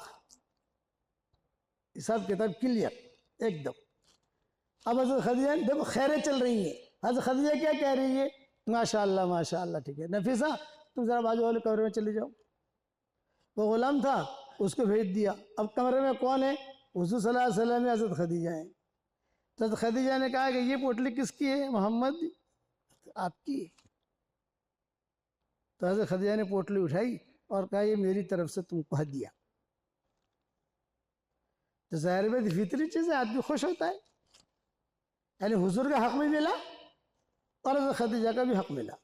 ये नफ़ा की बात हो रही है, प्रॉफिट की। रासुल माल अलग है, जो मूड़ी लगी थी वो अलग है। फिर कहा ये पोटली किसकी है, ये कहा ये तो मूड़ी है, रासुल माल है जो पैसा। अच्छा अच्छा, खदीजा ने पोटली उठाई रासुल माल की, ये भी आपको हदिया। मूड़ी भी आ गई, खुद का नफ़ा भी आ गया और हज़रत खदीजा का भी नफ़ा आ गया। तो हुज़ूर सल्लल्लाहु अलैहि वसल्लम बहुत खुश हो गए। अब हज़रत खदीजा ने बात की, मोहम्मद तुम जवान हो, तुम्हारा इरादा है शादी करने का, यह है रिवायत में, खुद बात कर रहे, खैरें चल रही हैं, कोई नहीं है उस कमरे में, सिर्फ खदीजा है, हुज़ूर सल्लल्लाहु अलैहि वसल्लम है। तो आपने जैसे कुंवारा आदमी हो, कुंवारा को लड़का हो, कुंवारी लड़की हो, हया शर्म एक फितरी चीज़ है। तो वो कहा मेरा इरादा तो है, लेकिन ये कि भाई मेरे पास मकान वगैरह नहीं है, ठहराने के लिए, नाम नफ़क़े के लिए खर्चा होना चाहिए। नहीं, हज़रत खदीजा ने कहा क्या इरादा है अगर मेरे साथ तुम्हारा निकाह हो जाए। ये दूसरा पॉइंट आया। तो जब ये कहा मेरे साथ निकाह हो जाए, तो हुजूर एकदम से जो है चेहरा नीचे कर लिया शर्म के मारे, और चेहरा सुर्ख हो गया, सुर्ख। अब हुजूर जवाब दे रहे, बल्कि पूछा किताब में तो बताओ तुम अगर मेरे साथ तुम्हारा निकाह हो तो तुम्हारा क्या ख्याल है। तो हुजूर ने कहा कि असल बात यह है कि ये तो घर वालों से पूछने की बात है, मैं इसका फैसला नहीं कर सकता। फातिमा है, असदिया फातिमा, और वो अपना अबू तालिब है। इस घर में दो फातिमाएं थी, हज़रत फातिमा, बहू भी फातिमा और सासू भी फातिमा। उलमा ने लिखा है जिस घर में दो फातिमाएं हो ना, या तीन फातिमाएं हो, बहुत बरकत होती है। इस घर में दो फातिमाएं थी। फातिमा सदिया बाद में मुसलमान हो गई थी, अबू तालिब की वफात तक तो मुसलमान नहीं हुई, डरती थी वो, अंदर से तो मुसलमान हो गई थी वो, लेकिन अबू तालिब से डरती थी। जब अबू तालिब का इंतकाल हो गया तो फौरन आकर इस्लाम कबूल कर लिया। हुजूर बहुत मोहब्बत करते थे, उनके लिए कब्र भी हुजूर ने दुगना डबल खुदवाई मदीना मुनव्वरा में। तो फातिमा का इंतकाल होगा तो मैं भी सोऊंगा उसकी कब्र में, हुजूर सोए भी। लंबे किस्से हैं ये। तो ये फौरन जो है ये तो खदीजा से कहा हुजूर सल्लल्लाहु अलैहि वसल्लम ने, भाई ये इसका फैसला तो मैं नहीं कर सकता, चची है फातिमा, चचा है मेरे, ये तो उनका। तो खदीजा ने कहा कि अच्छा पूछ लो तुम जाकर। ये कहते थे कि इतने खुश हुए हुजूर, प्रॉफिट भी मिला, शादी का पैगाम भी आ गया, गरीब आदमी, भाई हुजूर तो ज़्यादा माल तो था नहीं ना, इतना माल एकदम से आ गया। और हज़रत खदीजा ने निकाह का पैगाम भी डाला। तो बस तारीख रिवायतों में लिखा है जब बाहर निकले तो हुजूर सल्लल्लाहु अलैहि वसल्लम रास्ते ही भूल गए। अरे भाई यहाँ जाना है, यहाँ जाना है, थोड़ी देर के लिए अचंभे में पड़ जाएगा, भाई यहाँ जाना है, यहाँ जाना है। कई दिनों के बाद आए थे ना वहाँ से, शाम से। और हमारे साथ भी मदीने में होता है, वो अरब लोग हमें बयान के लिए ले जाते हैं, तो बयान करते, मैंने कहा भाई देखो हमें बयान के लिए ले जाओ, आपकी ड्यूटी है हमें हरम तक पहुँचा दो, बस आपकी जिम्मेदारी इतनी है। बाकी हरम से हम कहाँ जाएंगे, कौन ले जाएगा, वो हमारा लुकआउट है। और तो वो हमें लेके चलता है कुबा की तरफ। अरे भाई तो कुबा का रास्ता है, तो हरम की तरफ। अरे मौलाना मौलाना आपको देखकर मैं जो है ना ऐसा माँ हो गया कि पता ही नहीं चला कि हरम कहाँ है और कुबा कहाँ है। हुजूर का को फरमाया कि मैं यहाँ जाऊँ, यहाँ जाऊँ। हज़रत खदीजा भी देख रही थी। बाद में अचानक ज़हन में आया कि हाँ मकान इस गली में। कई दिनों के बाद आए थे हुजूर वहां से, शाम के सफर से। अब वहां गए अबू तालिब, देखो खैर कैसी चलती है, ये समझा रहा हूं। ये कभी भी ख्याल मत करना, हमारे शरीयत में मायूसी नाम की कोई मंजिल नहीं है। मायूस हो जाए आदमी, वो हिंदुस्तान का हालात ऐसे हैं, ना, ना, ना। किसी ने दुआएं की हैं, आंसू बहाए, मदरसे कायम हैं, काल अल्लाह काल रसूल है, माशाअल्लाह।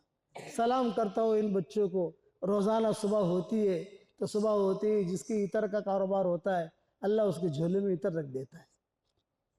जिसका कपड़े का कारोबार होता है अल्लाह उसके झोले में कपड़ा रख देता है। जिसके लकड़ी का कारोबार होता है अल्लाह उसके झोले में लकड़ी रख देता है। करोड़ों मरतबा सलाम करता हूँ इन बच्चों को, असातिज़ा को। सुबह होते ही अल्लाह हमारे झोले में कुरान रख देता है।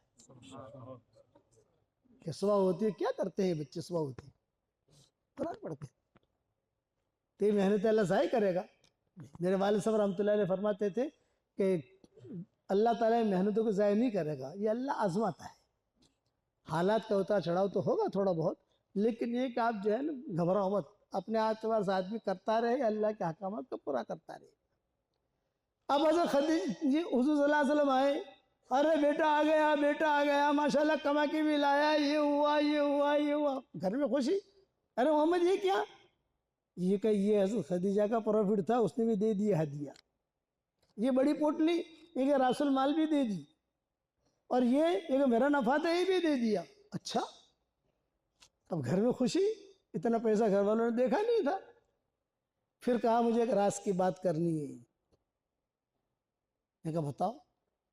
तो हुजूर ने फातिमा और अली के सामने बात की, वो हज़रत अबू तालिब के सामने बात की। हज़रत अली तो वो छोटे थे, अबू तालिब के सामने, दोनों के सामने। कहा बताओ क्या बात है। अभी मसला ये है कि खदीजा के पास मैं गया था तो खदीजा ने खुद ने निकाह का पैगाम रखा। अबू तालिब ने क्या जवाब दिया, तूने ख्वाब देखा होगा। और फातिमा असदिया ने क्या कहा, ऐसा क्यों कहते हो ख्वाब देखा होगा, ये गलत है, मेरे बेटे की कीमत खदीजा से बहुत ज्यादा है। आप ऐसा क्यों कहते हो ख्वाब देखा होगा, मेरे मोहम्मद की कीमत खदीजा से बहुत ज्यादा है। हालांकि अभी नबूवत नहीं मिली है, अभी खदीजा के साथ निकाह भी नहीं हुआ है, इब्तिदाई मराहिल है जो बातें होती है। और तुम जाओ जल्दी से खदीजा से बात करो। अबू तालिब से कहा, फातिमा असदिया ने, जाओ बात करो खदीजा से। कल जाऊंगा, नहीं कल नहीं, अभी जाओ। ये अचानक का खैर है जो अल्लाह दे रहा है हमको। सारा मक्का चाहता है और वो खुद चाहती है इनके साथ। चुना जब अबू तालिब गए, कपड़े वपड़े बदल कर, उस ज़माने में कपड़े बदलने की नौयत ऐसी होती थी, किसी बड़े के पास जाते थे तो थोड़ा सा कपड़े ठीक ठाक करके, खुशबू लगा कर, रेहाना करके खुशबू होती थी, वो खुशबू लगाते थे। रेहाना वाली खुशबू अगर लगाई तो लोग समझते थे कि किसी बड़ी मीटिंग में जा रहा है, कि बड़ी मीटिंग में जा रहा है। तो लोगों ने खुशबू सुन ली कि अबू तालिब आज बड़ी मीटिंग में जा रहे हैं, किसी पता नहीं कहाँ जा रहे। गए खदीजा के पास, नफीसा खड़ी हुई थी वहाँ, बे आपा से मिलना है। आप कल मिलेगी, अब किसी से मुलाकात नहीं। अच्छा मुझे बहुत अर्जेंट काम है, ये बातें हो रही हैं। ऐसा खदीजा ने अंदर से कहा कौन है? जो कहा अबू तालिब। आने दो आने दो आने दो, बैठे। क्यों आए अबू तालिब? मारूफ थे अबू तालिब, लोग पहचानते थे इनको, और कुरैश का कबीला ही मारूफ था मक्का में।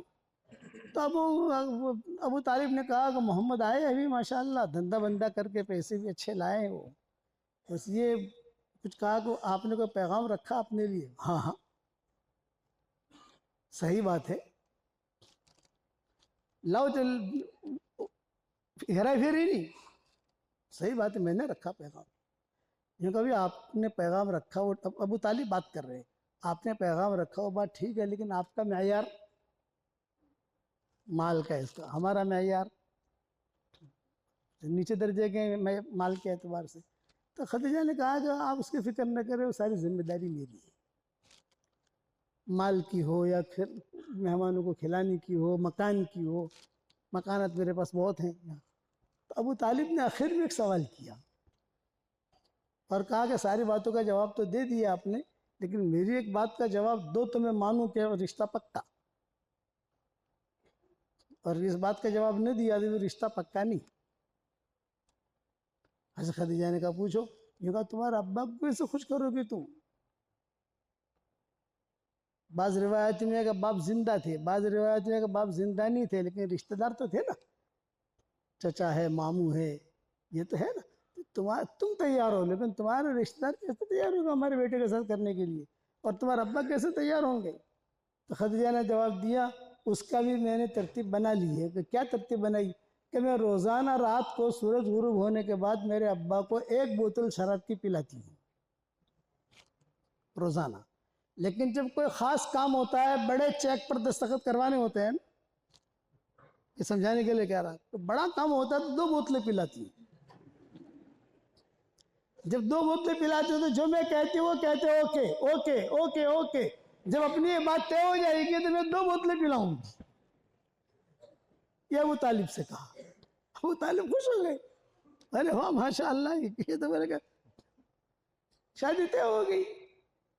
खुद अबू तालिब ने खुतबा पढ़ा, उनके बाप भी थे बैठे हुए, किताब में लिखा है खदीजा के वालिद भी थे, अबू तालिब ने खुतबा पढ़ा, हुजूर सल्लल्लाहु अलैहि वसल्लम दुल्हा बन के बैठे, और साथ में उस्मान इब्ने भी तलहा, उस्मान इब्ने मज़ून, उस्मान इब्ने तलहा नहीं, वो अलग साहबी, उस्मान इब्ने मज़ून, ये हुजूर सल्लल्लाहु अलैहि वसल्लम के लंगोटिया दोस्त थे, रज़ाई भाई भी थे और ये लंगोटिया दोस्त थे, कभी भी दोनों जुदा नहीं होते थे।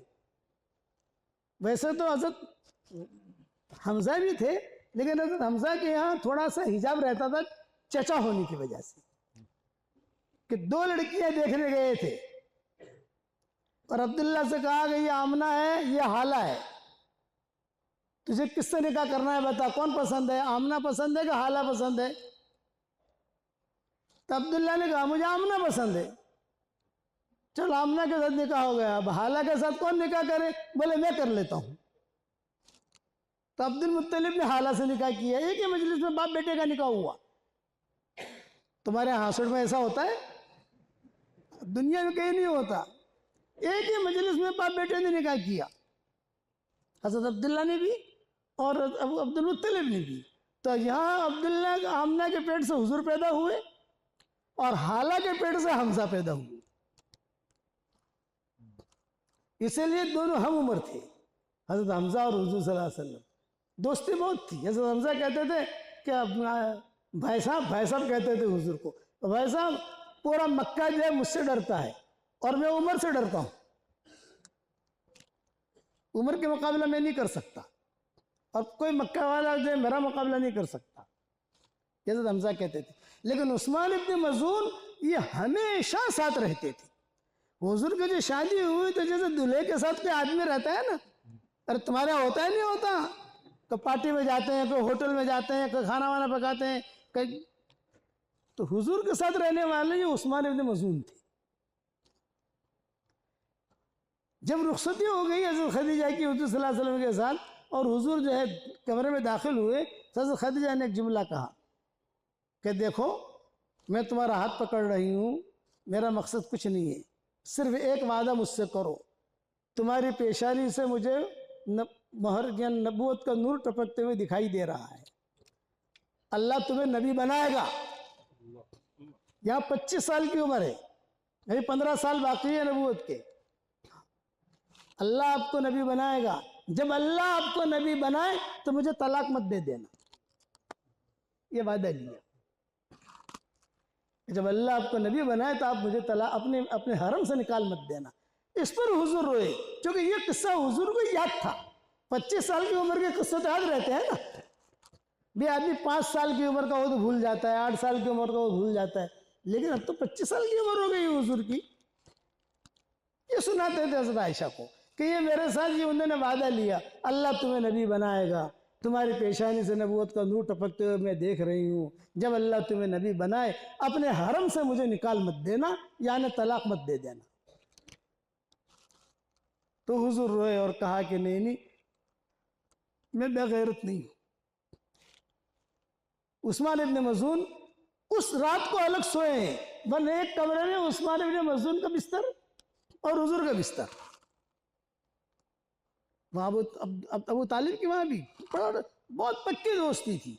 जब हुजूर ने नबूवत का दावा किया तो अब उस्मान इब्न मज़ून ने अपना बिस्तरा उठा लिया, अब तेरी मेरी छुट्टी, तेरी मेरी दोस्ती नहीं रहेगी। अरे भाई सुन तो सही, नबूवत तो मिले 40 साल की उम्र में, 15 साल तक खदीजा ने उस्मान इब्न मज़ून की भी खिदमत की और हुजूर की भी खिदमत की। हुजूर के तो शोहर के एतबार से की और उस्मान इब्न मज़ून के इसलिए की कि इनके दोस्त थे। खाना पकता था तो उनके बाद उनके लिए खाना जाता था, लेकिन जहाँ हुजूर को नबूवत मिली तो सबसे पहला जो झटका लगा हुजूर को वो ये लगा कि उस्मान इब्न मज़ून ने कट्टी कर दी। हज़रत खदीजा ने कहा भी उस्मान के लिए खाना पकाया है, खजूरें तैयार की है, बोले वो तो रूठ के चला गया, वो तो भाग गया, पूरा बिस्तर लेकर चले गए वो। हज़रत खदीजा कहती थी 15 साल तक मैंने खिलाया इसको। जब 25 साल की उम्र में शादी हुई तो खाना तो हुजूर के लिए पकता था, तो उनको भी देते थे उस्मान इब्न मज़ून को। एक बात मानने के लिए तैयार नहीं, इतने ठेठ दिमाग के थे। एक मरतबा हज़रत खदीजा और उस्मान इब्न मज़ून दोनों बाहर बैठे हुए थे, न हुजूर सल्लल्लाहु अलैहि वसल्लम और हज़रत खदीजा ये दोनों को दोनों बाहर बैठे हुए थे चारपाई के ऊपर। उस जमाने में पर्दा वगैरह तो था नहीं, पर्दे के सारे अहकाम तो बाद में आए। इतने में उस्मान इब्न मज़ून गुजरे सामने से, तो खदीजा ने कहा अच्छा वो जा रहे, वो उस्मान जा रहे, और जब गुजरते थे ना सामने हुजूर बैठे हैं यूँ करके गुजरते, हुजूर को देखना नहीं पड़े, यूँ करके गुजरते थे, यूँ पर्दा डाल के। तो हुजूर ने खुद ने कहा रे उस्मान, ओ उस्मान यहाँ तो आ, तो बात तो सुन, तो यहाँ तो आ। अच्छा खदीजा ने भी आवाज़ लगाई भाई यहाँ तो आओ, भाई इस मुसलमान नहीं होना लेकिन दोस्ती को तोड़ते हो। तो उस्मान बिन मज़ून आए। जब उस्मान बिन मज़ून आए तो हज़रत खदीजा कमरे में चली गई। अब हुजूर सल्लल्लाहु अलैहि वसल्लम है और उस्मान बिन मज़ून है, दोनों और कोई नहीं। इतने में बैठे बैठे अभी हुजूर और उस्मान बिन मज़ून बात कर रहे थे, इतने में हुजूर ने यूँ देखा, फिर यूँ देखा, फिर यूँ सामने देखा, यूँ काफ़ी देर तक, फिर यूँ। तो उस्मान बिन मज़ून कहने लगे भाई ऐसी हरकत तो मैंने कभी देखी नहीं है तुमसे, इतने सालों तुम्हारी मेरी दोस्ती है, कभी देखी नहीं। जब हुजूर फारिग हो गए तो फारिग होने के बाद उस्मान बिन मज़ून ने कहा ये तुमने क्या किया मोहम्मद, कभी ऊपर देखा, कभी नीचे देख रहे, कभी यूँ देख रहे, कभी ये देख रहे, कभी ये क्या किया। तो हुजूर ने फरमाया मुझ पर एक आयत नाजिल हुई है, ये फरिश्ते से ले रहा था वो आयत। अच्छा कौन सी आयत? तो हुजूर ने ये आयत पढ़ के सुनाई, इन्नल्लाह यअमुरु बिल अदलि वल इहसान व ईताइ दिल कुर्बा व यनहा अनिल फहशाइ वल मुनकरि वल बगी यइज़ुकुम लअल्लकुम तज़क्करून। इतनी आयत हुजूर ने पढ़ी। तो उस्मान बिन मज़ून ने कहा आइद आइद, आयत का मतलब फिर से पढ़ो। हुजूर ने फिर पढ़ा, इन्नल्लाह यामुरु बिल अदल वल इहसान व इताइ दिल कुर्बा व यनहा अनिल फहशाइ वल मुनकर। ये आयतें पढ़ी तो उस्मान बिन मज़ून ने कहा, अशहदु अल्ला इलाहा इल्लल्लाह व अशहदु अन्नका रसूलुल्लाह।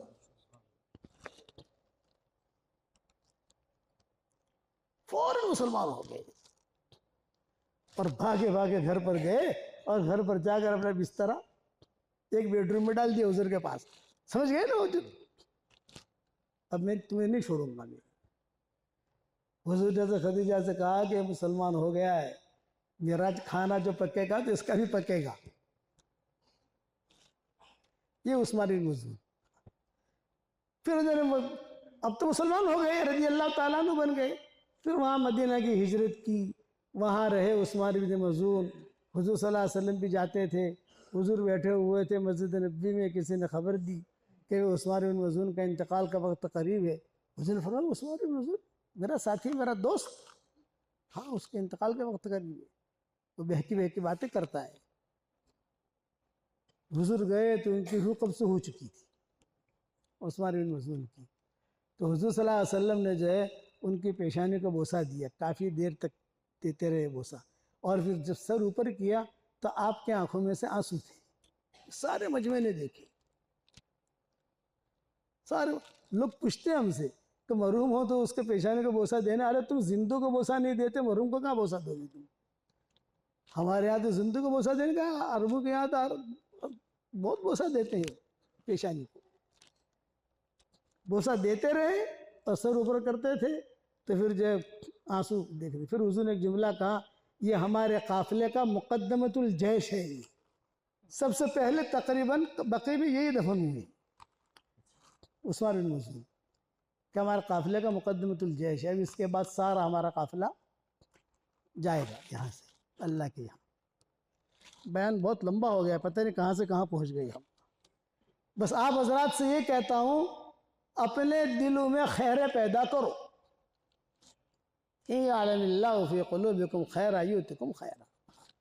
आखिर तक हुजूर सल्लल्लाहु अलैहि वसल्लम ने हज़रत खदीजा को निभाया और हज़रत खदीजा हुजूर के साथ रही।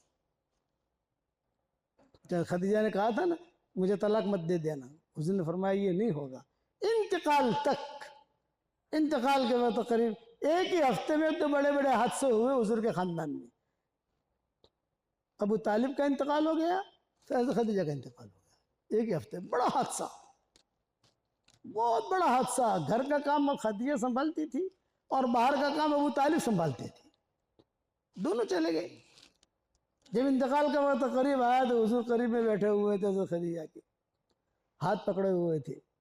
इतने में जिब्रील आए और जिब्रील ने आकर कहा, अल्लाह ने मुझे कहकर भेजा है खदीजा को मेरा सलाम को। और हुजूर अगर आपको बुरा न लगे तो मेरा भी सलाम को। ये हज़रत जिब्रील ने कहा, आपको गैरत ना आ गई, मेरा भी सलाम को। तो हज़रत खदीजा को हुजूर ने कहा, तो हज़रत खदीजा ने कहा, मुझे बहुत खुशी है मेरा अल्लाह का सलाम मुझ पर आया, लेकिन आपको एक नसीहत करती हूँ मैं। ये आखिरी बात थी हज़रत खदीजा की, मैं दुनिया से अब जा रही हूँ और अब दुनिया से रुखसत हो रही हूँ। मेरी बच्ची है, इनकी बच्चियाँ थी तो सब जानते हो, आप सब जानते हैं माशाअल्लाह, उलमा हैं सब जो है। तो मेरे दुनिया से जाने के बाद मेरी बेटी फातिमा का बहुत ख्याल रखना। ये जैसे फातिमा छोटी सी थी, खड़ी हुई थी जब उसे खदीजा का इंतकाल हो रहा था।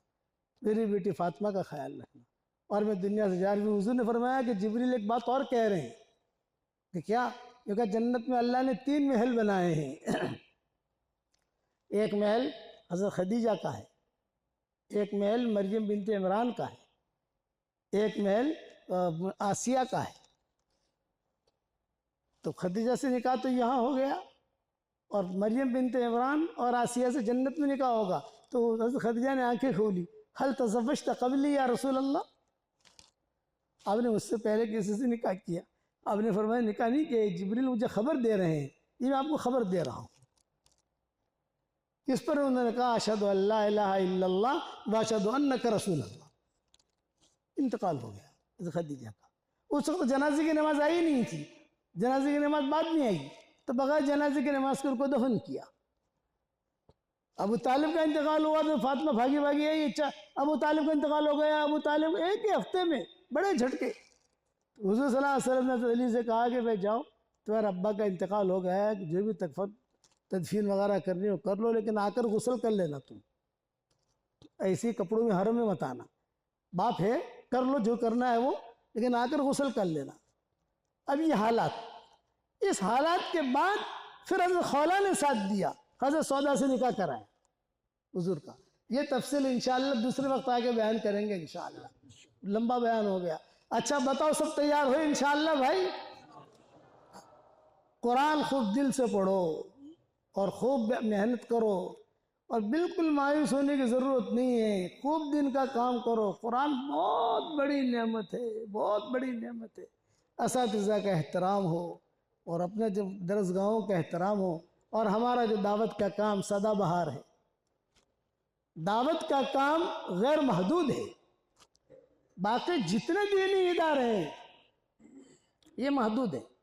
हम मदरसे बनाएंगे तो कितने बनाएंगे? 1000 बच्चे मैं पढ़ाऊंगा, भाई 2000 बच्चे पढ़ाओ, मैं नहीं पढ़ा सकता, मैं इतने पैसे नहीं ला सकता, इतनी इमारतें नहीं बना सकता। लेकिन दावत का काम, उसका कोई समंदर ही नहीं है, उसका कोई किनारा ही नहीं है। जितना बढ़ाओ, जिसको जाकर दावत दो, अल्लाह ताला ने इस दौर के अंदर किया है, ये काम चालू किया है। शर्त एक है, सिफात के साथ हम करें, चालाकियों के साथ नहीं। सिफात के साथ जो काम किया जाएगा उसे अल्लाह कबूल करेगा। करोगे इंशाअल्लाह भाई? अब अगर किसी का इरादा हो नाम लिखाने का तो नाम लिखा दो भाई। साल साल के आपके यहाँ तो तलबा भी होते होंगे ना, साल क्या बाद में लिखा देना, लेकिन ये कि दीन का काम करो अल्लाह के लिए। दिल में मेरा वालिद साहब रहमतुल्लाह अलैह कहते थे, जब भी मैं कुर्सी पर बैठता हूँ बयान के लिए, तो सबसे पहले मेरे अल्लाह से बात करता हूँ, अल्लाह तेरे लिए बयान कर रहा हूँ, मेरा कोई भी इरादा न माल का है न जाह का है। कि अब्बा कहते थे मैं रोज़ाना ये कहकर कहीं पर बैठता था, तो अल्लाह ने मुझे 35 साल तक दुनिया के अंदर अल्लाह ने मेरी आवाज़ चलाई। तो आप भी जब बैठो पढ़ने के लिए, पढ़ाने के लिए, सिर्फ अल्लाह से इतना कह दो कि अल्लाह मैं तेरे लिए कर रहा हूँ। और दूसरी अहम बात ये कि दुनिया में प्रॉपर्टी बहुत बना ली, जन्नत में प्रॉपर्टी बनाओ भाई। 10 मरतबा सूरह इखलास पढ़ लो तो जन्नत में एक महल तैयार हो जाता है। मैं हरम शरीफ में था तो भाई मुखन्नस हजरात मिले, मुखन्नस हिजड़े कहते हैं ना हमारी ज़ुबान में, वो मिले, घेर लिया उन्होंने मुझे, कहा मौलाना आपका सबक रोज़ाना सुनते हैं और मौलाना हम रोज़ाना सूरह इखलास पढ़ते हैं, आपकी तस्बीह हमें दे दो आप। जानदार, शानदार, मालदार, दीनदार। तो मेरी थैली थी उस वक्त में साथ में, तो थैली में तो तस्बीह रखता हूँ, जेब में तो एक ही होती है, थैली थी। तो मैंने उसको हरम से बाहर ले गया, मैंने कहा यहाँ कोई शुरती बुरती देख लेगा तो मसला होगा यार, तो जहाँ बैतुल खला है वहाँ आ जा, वहाँ कोई शुरती वाला आएगा नहीं। अब वो बैतुल खला के पास ले जाकर तकरीर की वो यूट्यूब पर आ गई, वो भी सारी दुनिया में फैल गई। मैंने कहा कि सारे जितने भी तुम्हारे मुखन्नस हज़रात हैं उन सब से कहो 3-3 चिल्ला लगाओ, कहेंगे इंशाअल्लाह। और 313 मरतबा सूरह इखलास पढ़ो। मौलवी साहब क्या फ़ायदा होगा? मैंने कहा जन्नत में 31 बंगले तैयार हो जाएंगे इंशाअल्लाह, और 104 मरतबा कुरान शरीफ पढ़ने के बराबर सवाब मिलेगा। और जब 31 बंगले तैयार होंगे कोई इनकम टैक्स वाला फ़ोन करेगा नहीं आपको। दुनिया में तो अगर आप 1-2 बंगले लो इनकम टैक्स वाले फ़ोन करते हैं, और वहाँ इलेक्ट्रिक बिल भी नहीं भरना, वो टेंशन फ्री, वहाँ पानी का बिल भी नहीं भरना। करोगे? मौलाना करेंगे तो मेरे पास तस्वीर थी काफ़ी, मैंने उनको दी, सारे मुखन्नस खुश हो गए और सब ने जो 31 मरतबा पढ़नी शुरू की। अब ये मेरी तस्वीर है, जानदार, शानदार, मालदार, दीनदार, हमारे हजरत को दे रहा हूँ ये। माशाअल्लाह, अल्लाह ताला कबूल फरमाए। सब करोगे इंशाअल्लाह, अल्लाह अमल करने को तौफीक अता फरमाए। अल्लाहुम्मा लकल हम्दु कुल्लुहु व लकल मन्नु कुल्लुहु, लकल शुक्र कुल्लुहु व लकल मुल्कु कुल्लुहु, लकल खल्क़ु कुल्लुहु व लकल फद्लु कुल्लुहु, व इलैका युरजउल अम्रु कुल्लुहु, व इलैका यसअदुल कलिमुत तय्यिबु कुल्लुहु। ए अल्लाह हमारे गुनाहों को माफ़ फरमा, ए अल्लाह हमारी ख़ताओं से दरगुजर फरमा, ए अल्लाह पूरे हासोट वालों को कबूल फरमा, ए अल्लाह इनके मर्दों को कबूल फरमा, इनकी औरतों को कबूल फरमा, इनके बच्चों को कबूल फरमा, इनकी बच्चियों को कबूल फरमा, इस मदरसे को कबूल फरमा, पढ़ने वालों को कबूल फरमा, पढ़ाने वालों को कबूल फरमा। ए अल्लाह इस मजमे में सफ़ेद बाल वाले बूढ़े भी हैं, नौजवान इबादत गुजार भी हैं, मासूम बच्चे भी हैं। अगर यही मजमा इस इलाके के किसी करीम के दरवाजे पर चला जाए और सिर्फ 1 रुपये की भीख मांगे, उस करीम के लिए रुपया देना जितना आसान है, उससे ज़्यादा आपके लिए हिदायत का देना आसान है। ए अल्लाह हमारी झोलियों को हिदायत से भर दे, हमारी झोलियों को अमन अमान से भर दे। अचानक का खैर हमें नसीब फरमा, अचानक के शर से तो हमारी हिफाजत फरमा। ए अल्लाह जिस करम से आपने हमें इस मस्जिद में जमा किया है, तेरे उसी करम से जन्नतुल फिरदौस में, तेरे नबी के पड़ोस में, हमारी क़यामत तक के आने वाली नस्लों के साथ तो हम सबको जमा फरमा दे, तो हम सबको जमा फरमा दे, तो हम सबको जमा फरमा दे। ए अल्लाह अचानक का खैर हमें नसीब फरमा, अचानक के शर से तो हमारी हिफाजत फरमा। हमारा खोया हुआ दीन हमें वापस दे दे, हमारा खोया हुआ कुरान वापस दे दे, खोई हुई इज्जतें वापस दे दे, खोया हुआ दावत का काम वापस दे दे, खोई हुई मेहनतें वापस दे दे। जितने हमारे दीनी इदारे, उन इदारों को तो कबूल फरमा। इस मजलिस में जितने शरीक हुए हैं और जो आमीन कह रहे हैं, या दुनिया भर में जहाँ पर भी आमीन कही जाए, तो उन सबको कबूल फरमा, हम सबको कबूल फरमा। ए अल्लाह जो मांगा वो अता फरमा, मांगने से रह गया वो अता फरमा। ए अल्लाह मुफ्ती साहब की कब्र को भी नूर से मुनव्वर फरमा, उनके दर्जात के बुलंद फरमा, करवटों ने आराम नसीब फरमा, उनकी हड्डी हड्डी को जन्नत नसीब फरमा। ए अल्लाह जिसने भी मुझे दुआओं के लिए कहा हो, दुआओं के लिए खुतूत में लिखा हो, जिनका हम पर किसी किस्म का हक और एहसान हो, या जब हमें अपने दुआओं में याद करते रहते हो, हमारी सारी दुआओं में उनका पूरा पूरा हिस्सा नसीब फरमा। ए अल्लाह कुरान से हमें मोहब्बत डाल दे, कुरान की मोहब्बत हमारे दिलों में डाल दे, कुरान की मोहब्बत हमारे दिलों में डाल दे। ए अल्लाह हशर के मैदान में नामा अमाल उड़ाए जाएंगे, हमारे दाहिने हाथ में नामा अमाल मिले तो उसकी गैब से सूरत शक्लें पैदा फरमा। ए अल्लाह रसूलुल्लाह सल्लल्लाहु अलैहि वसल्लम ने जितनी खैर के ऐलान की दुआएं मांगी हो, वो सारी के सारी हम सब के लिए मुकद्दर फरमा, और जिन शुरूर से पना चाहिए हो उन शुरूर से तो हिफाजत फरमा। ए अल्लाह जिनके लड़के और लड़कियां शादी के लायक हों, गैर शादी शुदा हों, बेहतरीन जोड़ों का उनके लिए इंतज़ाम फरमा। ए अल्लाह जो बे औलाद हों, नेक साले औलाद उन्हें नसीब फरमा। जिनकी औलाद तो है मगर नाफरमान है, उनके नाफरमान औलाद को फरमा बरदार बना दे, उनके नाफरमान औलाद को फरमा बरदार बना दे। ए अल्लाह जिसने भी हमसे दुआओं के लिए कहा हो, या जो मुझे अपने दुआओं में याद रखते रहते हो, उनकी सारी जायज़ मुरादों को तो पूरी फरमा। ए अल्लाह रसूलुल्लाह सल्लल्लाहु अलैहि वसल्लम की सुन्नतों पर हमें चलने की तौफीक अता फरमा। इस मजलिस को कबूल फरमा, इस मजलिस में आने वालों को कबूल फरमा, और दावत के काम के लिए हर फर्द उम्मत को कबूल फरमा। जितने हमारे इज्तिमात हो रहे हैं उन इज्तिमात को कबूल फरमा, जितने लोग शरीक हुए तो इन सब को कबूल फरमा। ए अल्लाह एक दिन आएगा हम भी दुनिया से रुखसत हो जाएंगे। आज दूसरों की मौत की खबरें हमारे कानों तक पहुंचती है, एक दिन हमारी मौत की खबर दूसरों के कानों तक पहुंचेगी। कोई पानी गर्म कर रहा होगा, कोई नहला रहा होगा, कोई कफन तैयार कर रहा होगा, कोई मुश्क और अंबर लगा रहा होगा, कुछ लोगों के कंधों पर सवार किया जाएगा। ये सफर हवाई जहाज का नहीं होगा, रेल का और कार का नहीं होगा। ए अल्लाह मोहब्बत के दावा करने वाले कुछ मुट्ठियां मिट्टियां हदिये में पेश करेंगे, एक जुमला कहकर वापस लौटेंगे। कब्र तक आपका साथ दे दिया, आगे आपके अमाल जाने। कब्र तक आपका साथ दे दिया, आगे आपके अमाल जाने। ए अल्लाह तू उस वक्त में हमारा मुईन और मददगार बन जा, हमारा मुईन और मददगार बन जा। ए अल्लाह नमाजों की बद्दुआओं से तो हमारी हिफाजत फरमा। आज मुसलमानों के हालात जो खराब हैं वो इस वजह से कि नमाजें हमें बद्दुआएं देती हैं। ए अल्लाह नमाजों की बद्दुआओं से तो हमें बचा ले, इस उम्मत को जालिम और मजलूम बनने से बचा ले। भटके हुए आहू को फिर सुई हरम ले चल, इस भटके हुए उम्मत को फिर मस्जिद वाला बना दे, फिर अमाल वाला बना दे, फिर अखलाक वाला बना दे।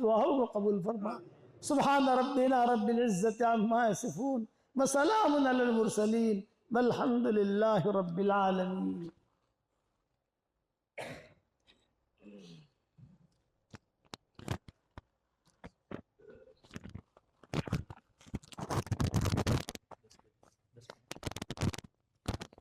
इंशाअल्लाह 10 बजकर 5 मिनट पर नमाज होगी और उसके बाद मेहमानों से गुजारिश है कि नमाज के बाद